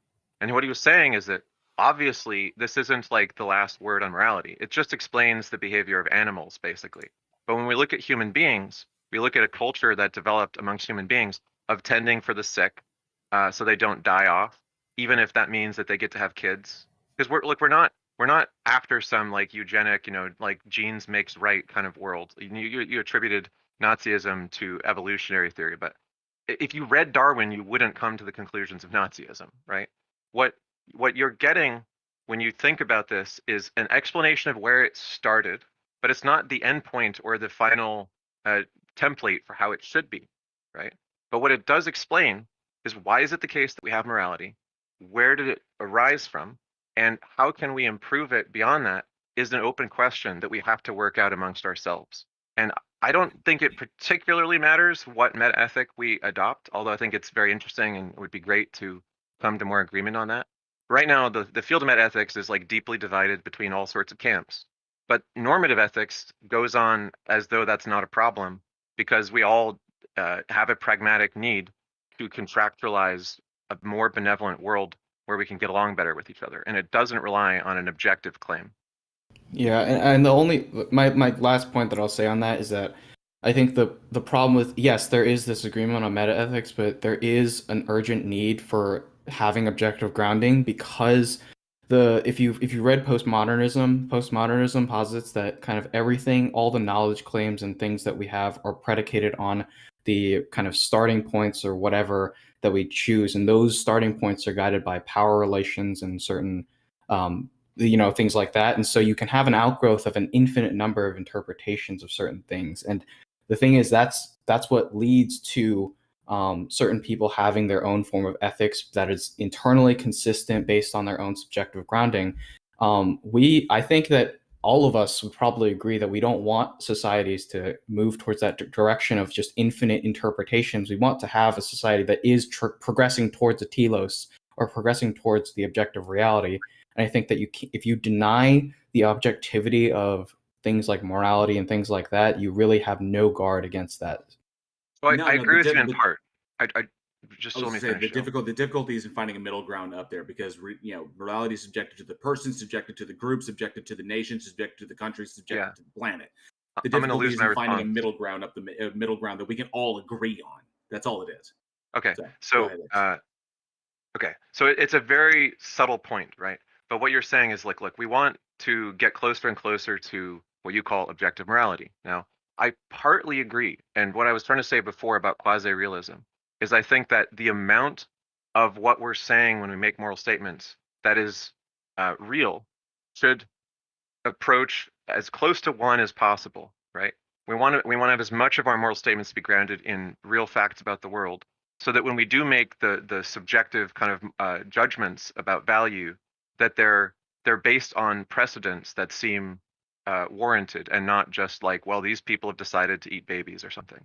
But what I think is that as though that is a goal, kind of like a lot of things where you strive towards some kind of perfection, but you can't actually define an end state, because it may be the case that when you get to what you think is a big improvement over your past way of doing things, there's still an improvement beyond that. So we would agree that we want to have a more grounded and more objective basis for our moral claims. I just don't think that asserting that there is like one final system has a good track record or a good prospect for being arrived at, even though I agree that, like in the case of game theory, there are mathematical underpinnings for why benevolence is a winning strategy and why humans and basically every other cooperative species, whether you're talking about ants or pack animals like dogs and so on, why they succeed because of their benevolence towards each other and so on, and they're willing to sacrifice for each other. So I think that's like a real thing about the world. It is a winning strategy mathematically. And I think we're all just trying to figure out what's the most benevolent strategy. There is a math underlying it that's true, and that's what we're trying to approximate with our real messy moral systems. Yeah, I mean, I agree with you, and I think like I want to at least believe that all of us are kind of on the same page of wanting to move towards that objective reality, kind of more in tune with the objective morality. More but objective, the Christian, even if it's impossible to get all the way. Yeah. Yeah, but the Christian, like it's not like the Christians don't just like fear away from this sort of postmodern realist, like postmodern world or whatever. It's that we just can't see a way in which you can ground these objective things in things other than a God. And so it's not that like we just reject, like emotionally reject all these systems. We just don't, we know, like all of us, I think, or maybe not, but all of us kind of in our heart of hearts knows that there's some sort of objective morality. Maybe not, but I think then we kind of have to question what systems would allow for that. And if you don't have a system that allows for that, then you kind of, you go into the sort of confluence of millions and millions of But anyways, I'm just restating. No, I think it's a basically. really good point, and this gets to what I think almost always underlies all the conversations I have with Christians, whether they're precept or not, which is that the way that you think justification works, and like the way that you feel about the trilemma of basically like, you know, infinitism, foundationalism, coherentism, tends to underpin like what kind of system you gravitate towards. And what you're saying is you like to have a foundationalist system that has a starting point that guarantees all the conclusions are correct that are based off of that, right? That would be God. Yeah, like a Okay. coherentist system. Well, it sounds like you like foundationalism. You want God to be the foundation. Everything builds up from God because it's just like a manifestation of God's nature, right? Well, so I mean, I'm kind of split on whether or not I'm a foundationalist or a coherentist, because I do agree with presuppositionalism that at root everything is circular, Okay. and so I'm So, not fully sure. okay, I would look at Hack's found-herentism, which is a very simple analogy to look at, which is basically a crossword analogy, right? So, unlike foundationalism, which claims there's one point that guarantees everything after it, or coherentism, which just says there's just a web, or infinitism, which says you just keep asking more questions or something and making more justifications. What found-herentism is saying is you have a crossword. So there are things that deductively rule other things out. Like you can't have a square circle. There are things that contradict, which is similar to like the ideas of Karl Popper and like critical rationalism, where he was basically saying, you know, we can deductively rule certain things out and keep trying to do that and eliminating errors to get closer and closer to approximations of scientific realism or something, right? But what you're admitting when you do the crossword puzzle, when you don't have the whole puzzle all of the time, and there are ones which you still haven't been able to solve, is that it is possible, but unlikely, that something you discover in one of the harder to fill in gaps is going to make you reconsider a bunch of other things. So it's like, instead of starting with I think, therefore I am, or something like that, which I think is only partly right, I can say I think, therefore I probably am, but I could be convinced that I'm not thinking, and that there's something else is but I could work around it and come up with a new picture of reality that would work better. But it would have to not contradict the things that I'm most confident about, and it would have to make allowances for discovering things which might get me to reconsider things I currently believe. Yeah, But that's what the this role of means, faith, though, is that well, every system sure, is always going to have its own uncertainty, and so every yeah, system relies on some form of like leap between Ah, what is currently known and what isn't known. finally, right. finally got to the point that I finally got to I'm the saying point that I all was of us trying to are get to. faith. No, sir. There is a difference between faith and trust, and faith and confidence. Okay, faith is belief without evidence. Trust and confidence are sliding scales based upon the evidence and Yeah, what we have at hand. I trust a particular model because the model has been successful in the past. I will then lose trust in that model if that model begins to not be able to make appropriate predictions. And I will trust another model better if it makes better predictions that are more accurate. And then that model will have my trust. Trust and confidence are not synonymous with faith. And that is a yeah. huge, huge mistake. Okay? Confidence proportion to evidence is different than Yes. just saying I just have no idea, I'm just going to guess, because it feels right or it Well, sounds good. that's not what faith is. It's based off the preponderance of evidence, but recognizing that you can't fully know everything. So the skeptic would like the pure skeptic would not adhere to any sort of system unless it was 100% certain. I think nobody lives like that. Everybody lives off a high confidence, and then the faith takes us to that point where we accept it. No, because I can accept something that's working at 95%, and I will accept the fact that there's a 5% margin for error. I know, and you're taking that 5% that it won't work on faith. No. Then I then establish a plan in the event that the 5% occurs and it fails. So I prepare for both. But I have a strong level of confidence because it has been successful in the past. It doesn't mean I don't prepare for the failure. Because if that 5% occurs, then I'm screwed. So I don't predicate anything on faith. I prepare for the eventuality despite my level of confidence. The skeptic says you can't be 100% confident on anything, so you need to prepare for the eventuality or the probability that it may not work out. But there is no 100%. Faith is 100% certain. Your entire position is predicated on the faith that you have that God is defined in the correct way. That's what I was initially trying to get at when I was talking to you previously, is that your entire position is predicated solely on the faith that God has defined himself for you through the Bible in the correct manner. Like you're understanding it correctly, or God is even being honest about itself. So this being comes along, supposedly creates everything, says, I'm all good, everything I do is good, I am the objective standard of all things, I'm the alpha and the omega, blah, blah, blah, blah, blah. It inspires human beings to write this down in a book, and you automatically assume that because it said these things, already begging the question of its own existence, but nonetheless, I digress, you then presume that God was telling the truth automatically about itself. What would preclude God, a sufficiently powerful enough entity, to lie to us to curry our favor and our love?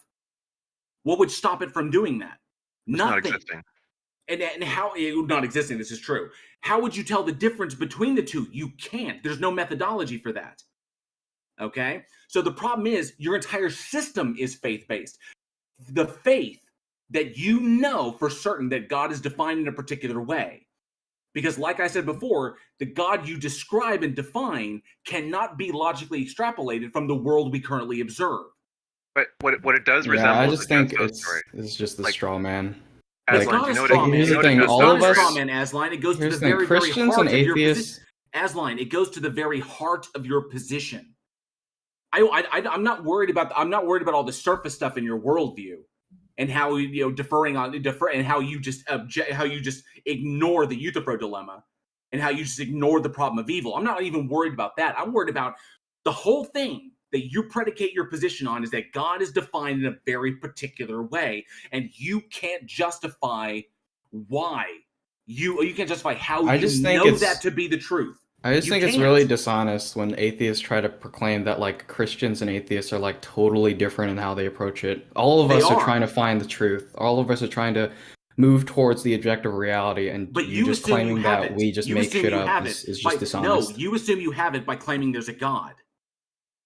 What? No, we all have uncertainty, but we just adhere, like we believe that the evidence points to a God. Atheist believes that it points to something else. No, but, and we can like, point it's- out but why you're your evidence. invoking. We can point out why your evidence is faulty. Why it's either contaminated by confirmation bias, or it's an argument from incredulity, or an appeal to emotion, or an argument from ignorance. We can point these out. You cannot point this out about us, about the atheist position.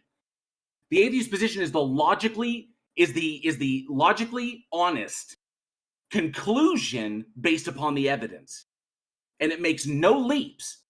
It accepts that we don't know certain things. It accepts that there are some things that we may never know. And it makes conclusions based upon the evidence at hand by using a methodology that eliminates our bias. Whereas you predicate everything upon the notion that this thing exists. You cannot demonstrate it to exist. And you've defined it in a particular way. You've essentially defined it into existence. And you've derived that definition from a book that is just completely arbitrary.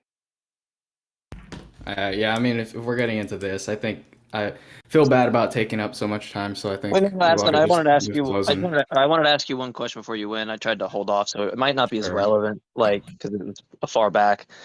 But you had talked about the laws of logic, and to JL's point that I think he's making in that case, maybe this is just something to think about. Maybe it's not relevant towards your position at all. But it seemed like you were saying that God wouldn't be confined to the laws of logic, and so here's one way to think about it. Like, if God can instantiate like some particular in the world, like an agent or something, we'll say like, he creates people. Well, like you'd probably agree with me that he can create people that go against his nature, right? Like liars or dishonest people. And presumably, if you think he's morally perfect, which is I think what you expressed earlier, you'd probably also agree that he creates people like me who are morally imperfect, right? So we don't have like any issue with God creating particulars or agents that are not that are antithetical to his nature. But then we get up to like this one question of like, can God create a one-ended stick or like a squared circle, right? And presumably he can't, right? And that just gives this, to me, it's a question to ask yourself of, well, what is the reason why God seemingly can go against his nature and create agents that aren't morally perfect, things like that. But this one thing, he can't create a squared circle, right? Yeah, I would just try to quickly respond. So the first thing is that I believe that God could create like automatons, like robots that just follow his will. I think that there's a reason that God created us with free will that have the ability to go against him.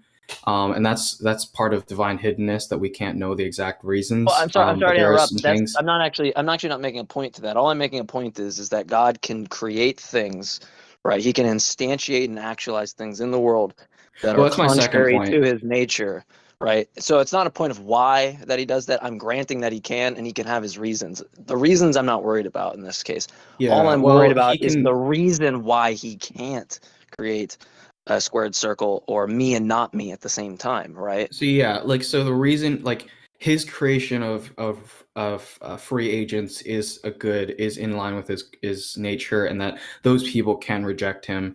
The second point about the squared circle and things like that, I would say I would question what my definition of all powerful is because does all powerful mean that they can do the logically impossible? I don't think it would fit within that framework. So I think that God is all powerful and he doesn't do what's logically inconsistent, but I think that actually makes him more good because, for example, somebody who is good I'm just can asking commit if he evil is can. worse than somebody who just can. I'm not asking for like reasons of why he would or wouldn't, because that just presupposes that he could. And so you're just answering the question that he could create a squared circle. And in that case, like, you have a different notion of omnipotence at that point, and that's fine.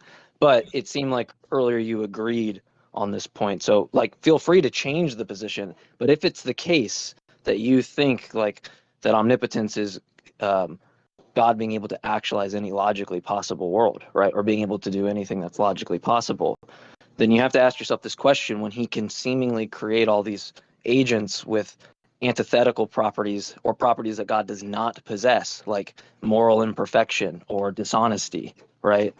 That why it's not the case that he can instantiate like a P and not P, right? Or X and not X, or a squared circle in some particular or some agent in the world. We don't believe that. Just all that seems to do is show that God is he is subject to the laws of logic. He is not over and above them, right? So it seems to me point out pretty obviously to JL's point that he would be confined by that. It's not like a trivial, it's not like, oh, I gotcha. It's just like to point out that you should probably take the God can actualize worlds that are logically possible, but don't make a move like he ground logic, because that doesn't make any sense, because clearly he doesn't. And two, we don't even know, like, we have a problem of induction with God's nature. You don't know when you make these claims about God's nature. You have a problem of induction yourself. You don't know that God's nature has been revealed to you as X, but in reality it's Y. And you don't know that God couldn't just change his nature to Y tomorrow. And so like these moves hold on real fast. These moves about grounding all this stuff in God in that case, seemingly it doesn't seem to be logical to ground those types of things when you in fact can't ground God's nature being X and it not turning to Y tomorrow, or that it was revealed Y and it was actually X, right? So I'm not really sure what like force your position even does. Yeah, so I'll just try to make two real quick points. First is that I don't believe that God is like, I don't believe in like the conception of God as just like an abstract entity that actualizes all his potentia, and that everything that is produced is necessarily like the fullness of good or anything like that. And then my second point is that I think that there are morally justifiable reasons as to why God would create human beings that had the capability of rejecting him and a world that we exist in. And one possible explanation is that the movement, the progression from evil to good produces more good than a world in which everybody is kind of just robots and doing nothing. I think we see that in our real world, in which we kind of see we admire the progression of like the hero's journey or whatever, where they're moving from kind of the evil place to a good place. We think that that is heroic and that's good. And I would say that that's a possible reason as to why God created it, so created the world so that their evil exists. But that's kind of all behind divine hiddenness. We don't know what like the purpose for all this stuff is, and we don't have to. But that's going to be a separate point. I'm not really interested. Honestly, that point gets worse in my opinion, because Like if you really think about God creating evil, right, for like significant free will, there's like a lot of there's a lot of problems. One, if you're going to invoke that it's required for free will, God himself is an agent that can only choose good. So I'm not seeing why that's not an issue for him, and it's also not an issue for like agents in heaven that can only choose the good, right? If you take that view. But more so, the bigger problem to what you're saying there, which is more relevant to what I was saying, but that if God does create a world like, you know, the option to kill babies that go, like you said, goes away from God in that case, it just seems to be, like, all things considered, a good thing, right? That the option even exists, and that it should, because his plan it requires it to come into fruition. So I just don't even know like how someone in your view says that like something ought not to be done when what's constitutive of like evil being ought not done is not what God's doing. He's a being that can only do what ought be done, and he creates a scenario where we can choose what quote unquote you call evil. But that just, to me, that seems all things considered, like it's required for God's glory, right? So then it ought to be done. I don't just see how there's even evil in your worldview if you bite that horn. I think people refer to it as like a proto evil, right? It's strange to me. It's like that you could say like all things considered that there would be evil, given that it's required for. I mean, think about Pontius Pilate has to, you know, commit some evil in order for like Jesus to die, right? I have to have sins in order for like Jesus to wash them away. It seems like constitutive of the worldview that these things aren't things that ought not be done, but they ought to be done. Seems essentially weird that a morally perfect being can create a scenario in which moral perfection is reduced. It's just weird because if there's only God and God is morally perfect and God has not created anything, there's only God. So the state of everything is moral perfection. But then God creates something that reduces the moral perfection in the world, but that is antithetical to, that is literally a contradiction to God's nature. Because if God's nature is moral perfection, then anything it creates would follow that it would be morally perfect. But it creates a moral imperfection in the world and reduces the moral perfection of the universe by creating human beings, then that's logically contradictory. Not to mention, if denying God, creating agents that can reject God because it deliberately created us this way, and we can reject God, but to reject God entails punishment. But if we come to that conclusion honestly, if God were omnibenevolent, then there would be no punishment because we are free to choose. There wouldn't be a bad outcome or a good outcome. It would be, I came to the conclusion honestly, and I reject the notion because it's logically inconsistent. Then why am I being punished for coming to an honest conclusion if I had the right to choose? But I'm being then it's a punishment. That doesn't comport with omnibenevolence. So there's logical contradictions all over the place in what you're asserting, as line. Yeah, I mean these are all big questions that I think we ought to table. Think of a small question. You can ask the next guy. Well, no, it's fair. I'm just saying, think about this. If God is all good, and maybe you can think of some response to this, right? I mean, it's just a question to ask yourself. If you take God to be all good, and you agree on, like, that good is a normative notion, right? That it guides actions. Like good is something that we ought do, evil is something that we ought not do, right? Like I ought be in accord with God, I ought not be in accord with Satan or something like that. Like if me and you both agree on these normative notions of good and ought, even if I think being with Satan is the good thing, I'm still using it in a notion of like that ought to be done, right? So even if we have different kind of content to fill in about what ought be done, we're still using those notions the same, right? We can have this conversation offline if you want. Like you can. That'd be great. I'd love to. That'd be great. Sure. Just message me on DMs. But ask yourself this question: If God, if God is all good, that means He always does what ought to be done. And if you're saying He creates evil for like significant freedom or something, just think about what that entails, right? What logically follows that, because He only does things that ought to be done. Yeah. I just wanted to say, Aslan, I really enjoyed your previous conversation with us on the fact that when I said, hey, this is a really deep topic and it's a good idea to look into it some more, you did. You came back with a lot more familiarity.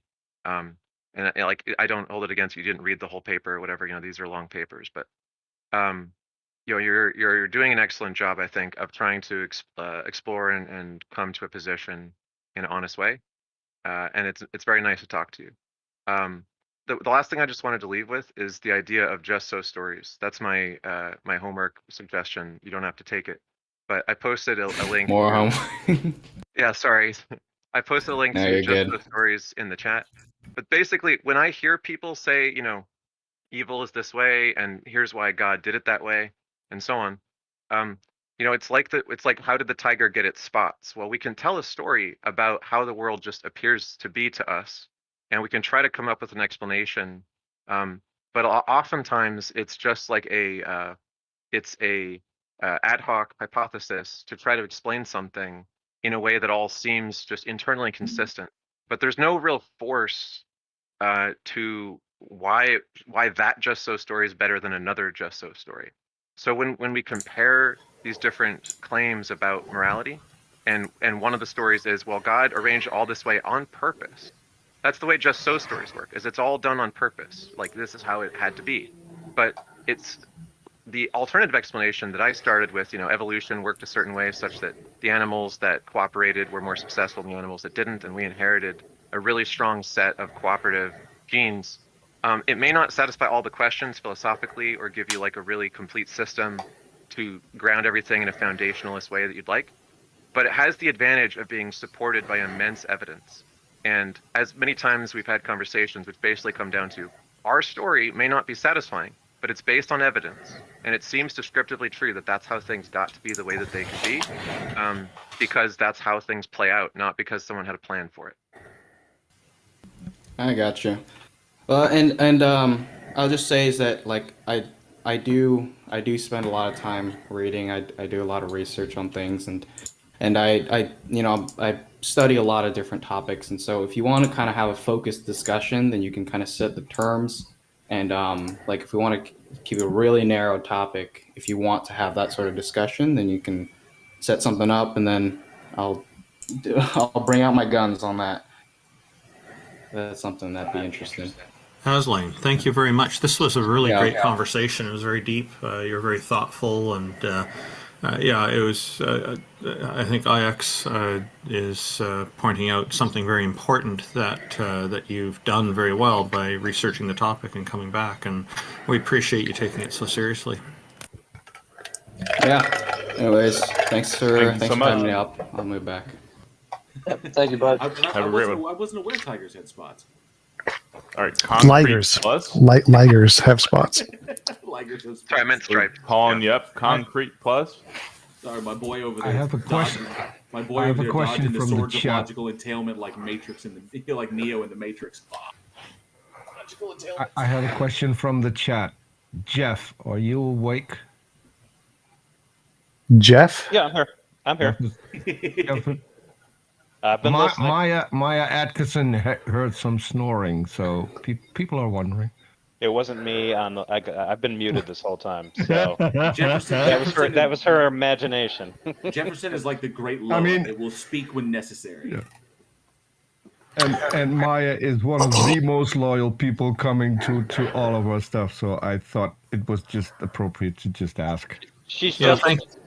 I've known her for a while online. She's justifiably concerned. If I'm quiet for a long time, odds are I've dozed off, sober or loaded. So yeah, thank you, Maya Adkisson. Just it's important to mention their names.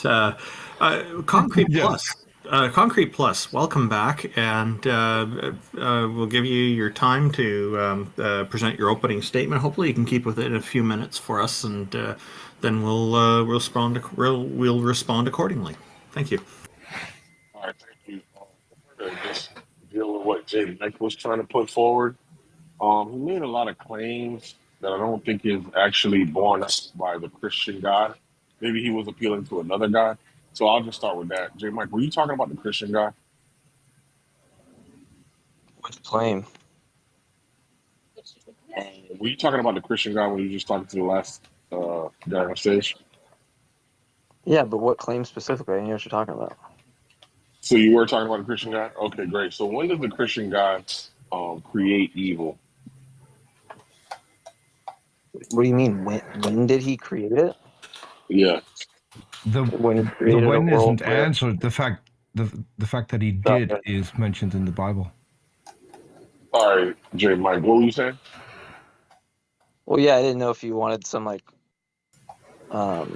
some like source in scripture or something, but I mean that's just going to be debatable on interpretation. So my point is that there wouldn't be evil in the Christian worldview if it ought to be done right for his glory. That's the whole point. There isn't evil. That was the whole point. So the idea that evil, where do you get the idea that evil ought to be done? I'm saying that he's a being that only does what ought to be done, right? And so in that set, or a member in that set is an action to create a world with agents with significant free will to choose against him. And that right there we have an action that God only does things that ought to be done. So it's just constitutive of the set to be something that ought to be done. But it's also So where do you required. make? It's also required for his glory. So there's All like a right. So purpose. the claim that God only does what ought to be done. Where do you get that idea from? I mean, you might not think he is omnibenevolent. In that case, it wouldn't apply to you. We'd like at least.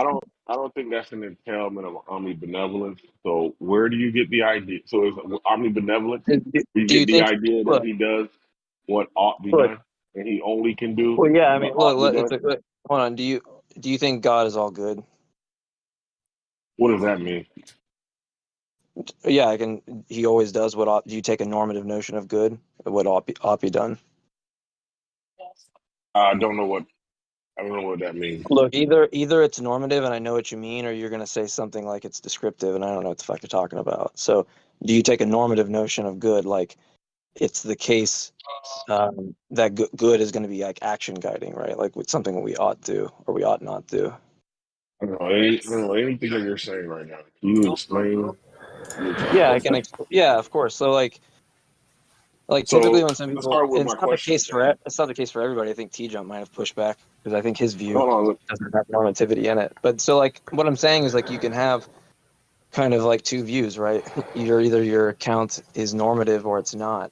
I don't really know. Like TJump's explained to me his view, so he's actually like elucidated to I it. don't think he knows what But normative if you means. He's don't, asking like, what does normative mean? I've talked. Okay. Oh wow, I've talked to him before. I thought he did. Normative is just going to be like action. Sorry, that's my bad. Sorry. It's just going to be like. So it's going to be like reference to some standard, right? So, it's going to guide actions towards like what you should do or what you should not do given the goal or whatever X is, right? You're going to have some notion of what array of things that you could possibly do that are going to achieve that goal. And in that case, like you're like achieving that normative standard, so you're in accord with it, and therefore like you ought to do it. But if you're not, sorry, go ahead. So it sounds like you have a sense of good that you understand, and you're superimposing or attributing that to God. No, I actually specifically asked. I'm literally making the distinction. Look, I'm sorry. No, I know, concrete, but you're saying something that's just not true. I'm literally making a distinction and asking, like, if you don't take the normative notion of good there, that's fine. But I need to know what you mean because I don't know what the fuck that means. That's why So I when you say normative, are you appealing to your standard of normative or God's standard? Yeah, well, yeah, I'm asking if they agree with that standard. That's the question. It's a question. You don't have to agree. Pull the cord off the bus stop. I don't know why you're refusing to that you have the option. I'm trying to get you to try to communicate this from, like, let's say a theological point of view as opposed to a philosophical point of view. Look, it's just, do you take a normative normative notion or not? It's just it's a true dichotomy, yes or no. Yeah, so I think this is just a misunderstanding of my question or a misunderstanding of what I'm asking you. Or maybe you don't understand it. That's why I'm trying to like put it in different words. Maybe you can communicate in a different Look, way. I can steel man what your objection is if you want me to. I'm trying to get clarification, and then if I get clarification, then we can move on to objection. So initially, No, I can steel man what you've said so far, which is why it's prompted the question for me to ask the clarifying, right? Because what your thing is so go ahead and tell me what I asked you. Well, yeah, because you were asking. I was talking about God, and your whole concern is that I'm superimposing some notions on him, like the fact that he'd be all good, or that your notion of good is normative, right? Those are, I think, those are fine. I think those are good concerns to have, and what I'm saying is, I get that. I'm not doing that. I'm actually asking the person, right? Like I could put it in premises, and they could just reject the fucking premise or not. I'm not like forcing them to accept it. So if you're not going to address that, then I don't really have any. There's nothing else to say to you. Are you I trying feel to? like I I've think you're trying to succinctly bow told you out before the you point. even understand. You haven't straw man my question. So just tell me what Straw I man your. You said I haven't straw manned your feel, question. man. Don't be a jerk, bro. Just what is my question to you? Go ahead and repeat it. I think you're backpedaling, honestly. Can you just tell me what you think my question is? Yeah, am I superimposing some notion onto God? That was Like, my claim. It wasn't my question, bro. yeah, and I told you why I'm not doing that. And you can either like accept Yeah, that, so or you can just be a douchebag and just be like, put your fingers in your ear and say, "Nah, you're not doing can that." you And like repeat that's my fine. question? You're just being dishonest. If I'm telling you, look, you can pull the cord off the bus stop, you don't have to accept. The argument wouldn't apply to you if you just don't accept those notions. I'm not forcing you to do it. I'm not going to tell you this 2 more times, right?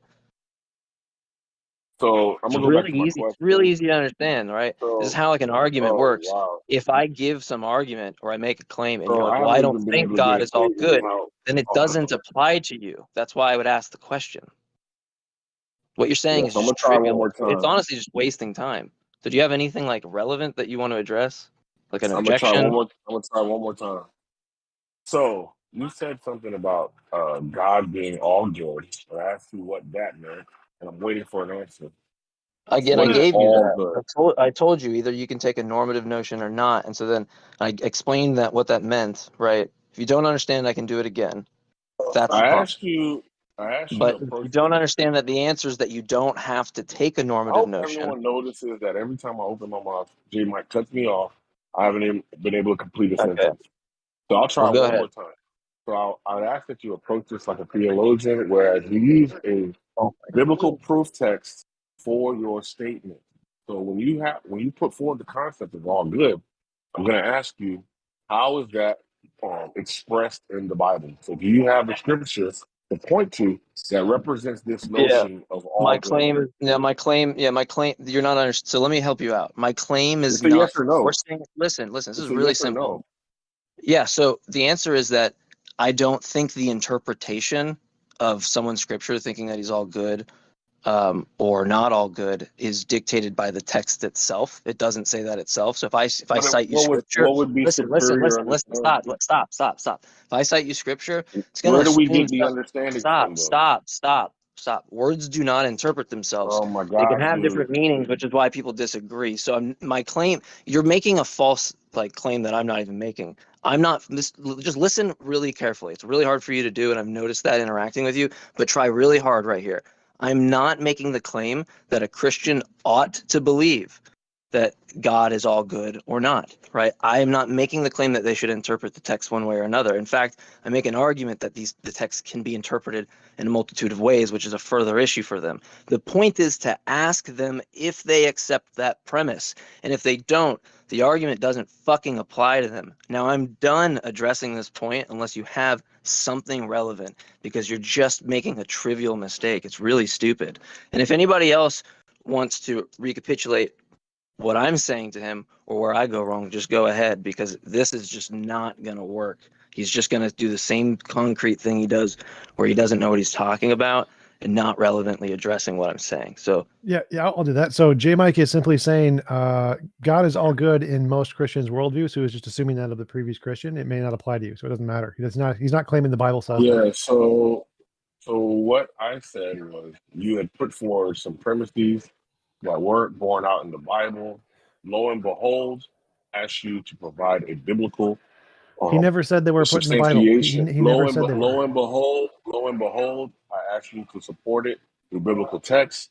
You that's have not my refused to claim. do That's so. not never been my claim. So You're it just just you're not shows, understanding. So and so lo and behold, my other claim that you're superimposing your notion of good on top of God also appears to be borne out because you have, as you said, no scriptural. why are Yep. you just What is ignoring the fact that I'm saying that's not what I'm doing? Like what? Like why are you just ignoring? Like literally, I'm asking. If I'm asking you a fucking question, did you go to the bank or not go to the bank? Am I telling you that you went to the fucking bank? Concrete? Is that really Are you really that stupid? I'm sorry, but are you really that stupid? You cannot be that dumb, right? If I'm asking you Yeah, a fucking so question, I'm not telling you you went there. Right? I'm asking you. I mean, concrete. If you need So, something, again- if you need something biblical, just go Romans 12:2. No, it's not Well, the point. you're Like, talking look, to I Jay can Mike, get not in me, biblical right? things, The but whole it's not. point. The point is whether it's premises that attack. The point is that it's tension between people that do accept these things. The reason why I cited it to that guy was because there was a whole prior point, right? There was something antecedent to that, which was the fact that he expressed that God was all good, right? And then I even asked if he took some normative notion there or not. I went through that. So it was relevant to things that he held to show tension there, right? Now, if you don't hold those points, then it wouldn't apply to you. And that's why I would Yeah, ask so you. here's the one. That's why you could just say I reject like premise 1 or 2 if I put it in some, if I formulated it in some way for you, because that's how premises work. They don't like force you to accept its truth value. If you don't, you're just making a trivial mistake. He just fell off. I had a simple question for him. So the topic of the stage is convince us a God exists. Does anyone here think that you can convince us that a God exists by attacking a position that J. Mike holds? I'm Probably a bit not. confused. No, I would say no. And I mean, I get that Concrete was basically asking a question, and then J. Mike was asking for clarification upon this because he doesn't know if what applies to Asline applies to Concrete, and then Concrete got really upset about that, started going to the Bible or essentially. I think it. Correct me if I'm wrong. Concrete was basically no true Scotsman Asline is what he was doing. Well, I mean, yeah, presumably he comes yeah. from some position where there is like the notion, and so that's probably like a huge hang up. But the problem is like if I give some argument and someone's like, well, I don't think God's all good. Well, like, yay, the argument doesn't apply to you, right? So like I don't know why that's even has to be discussed. So John Mumkay is a Christian, and he wants to convince us a God exists. All right, I gotta go. We'll see you guys later.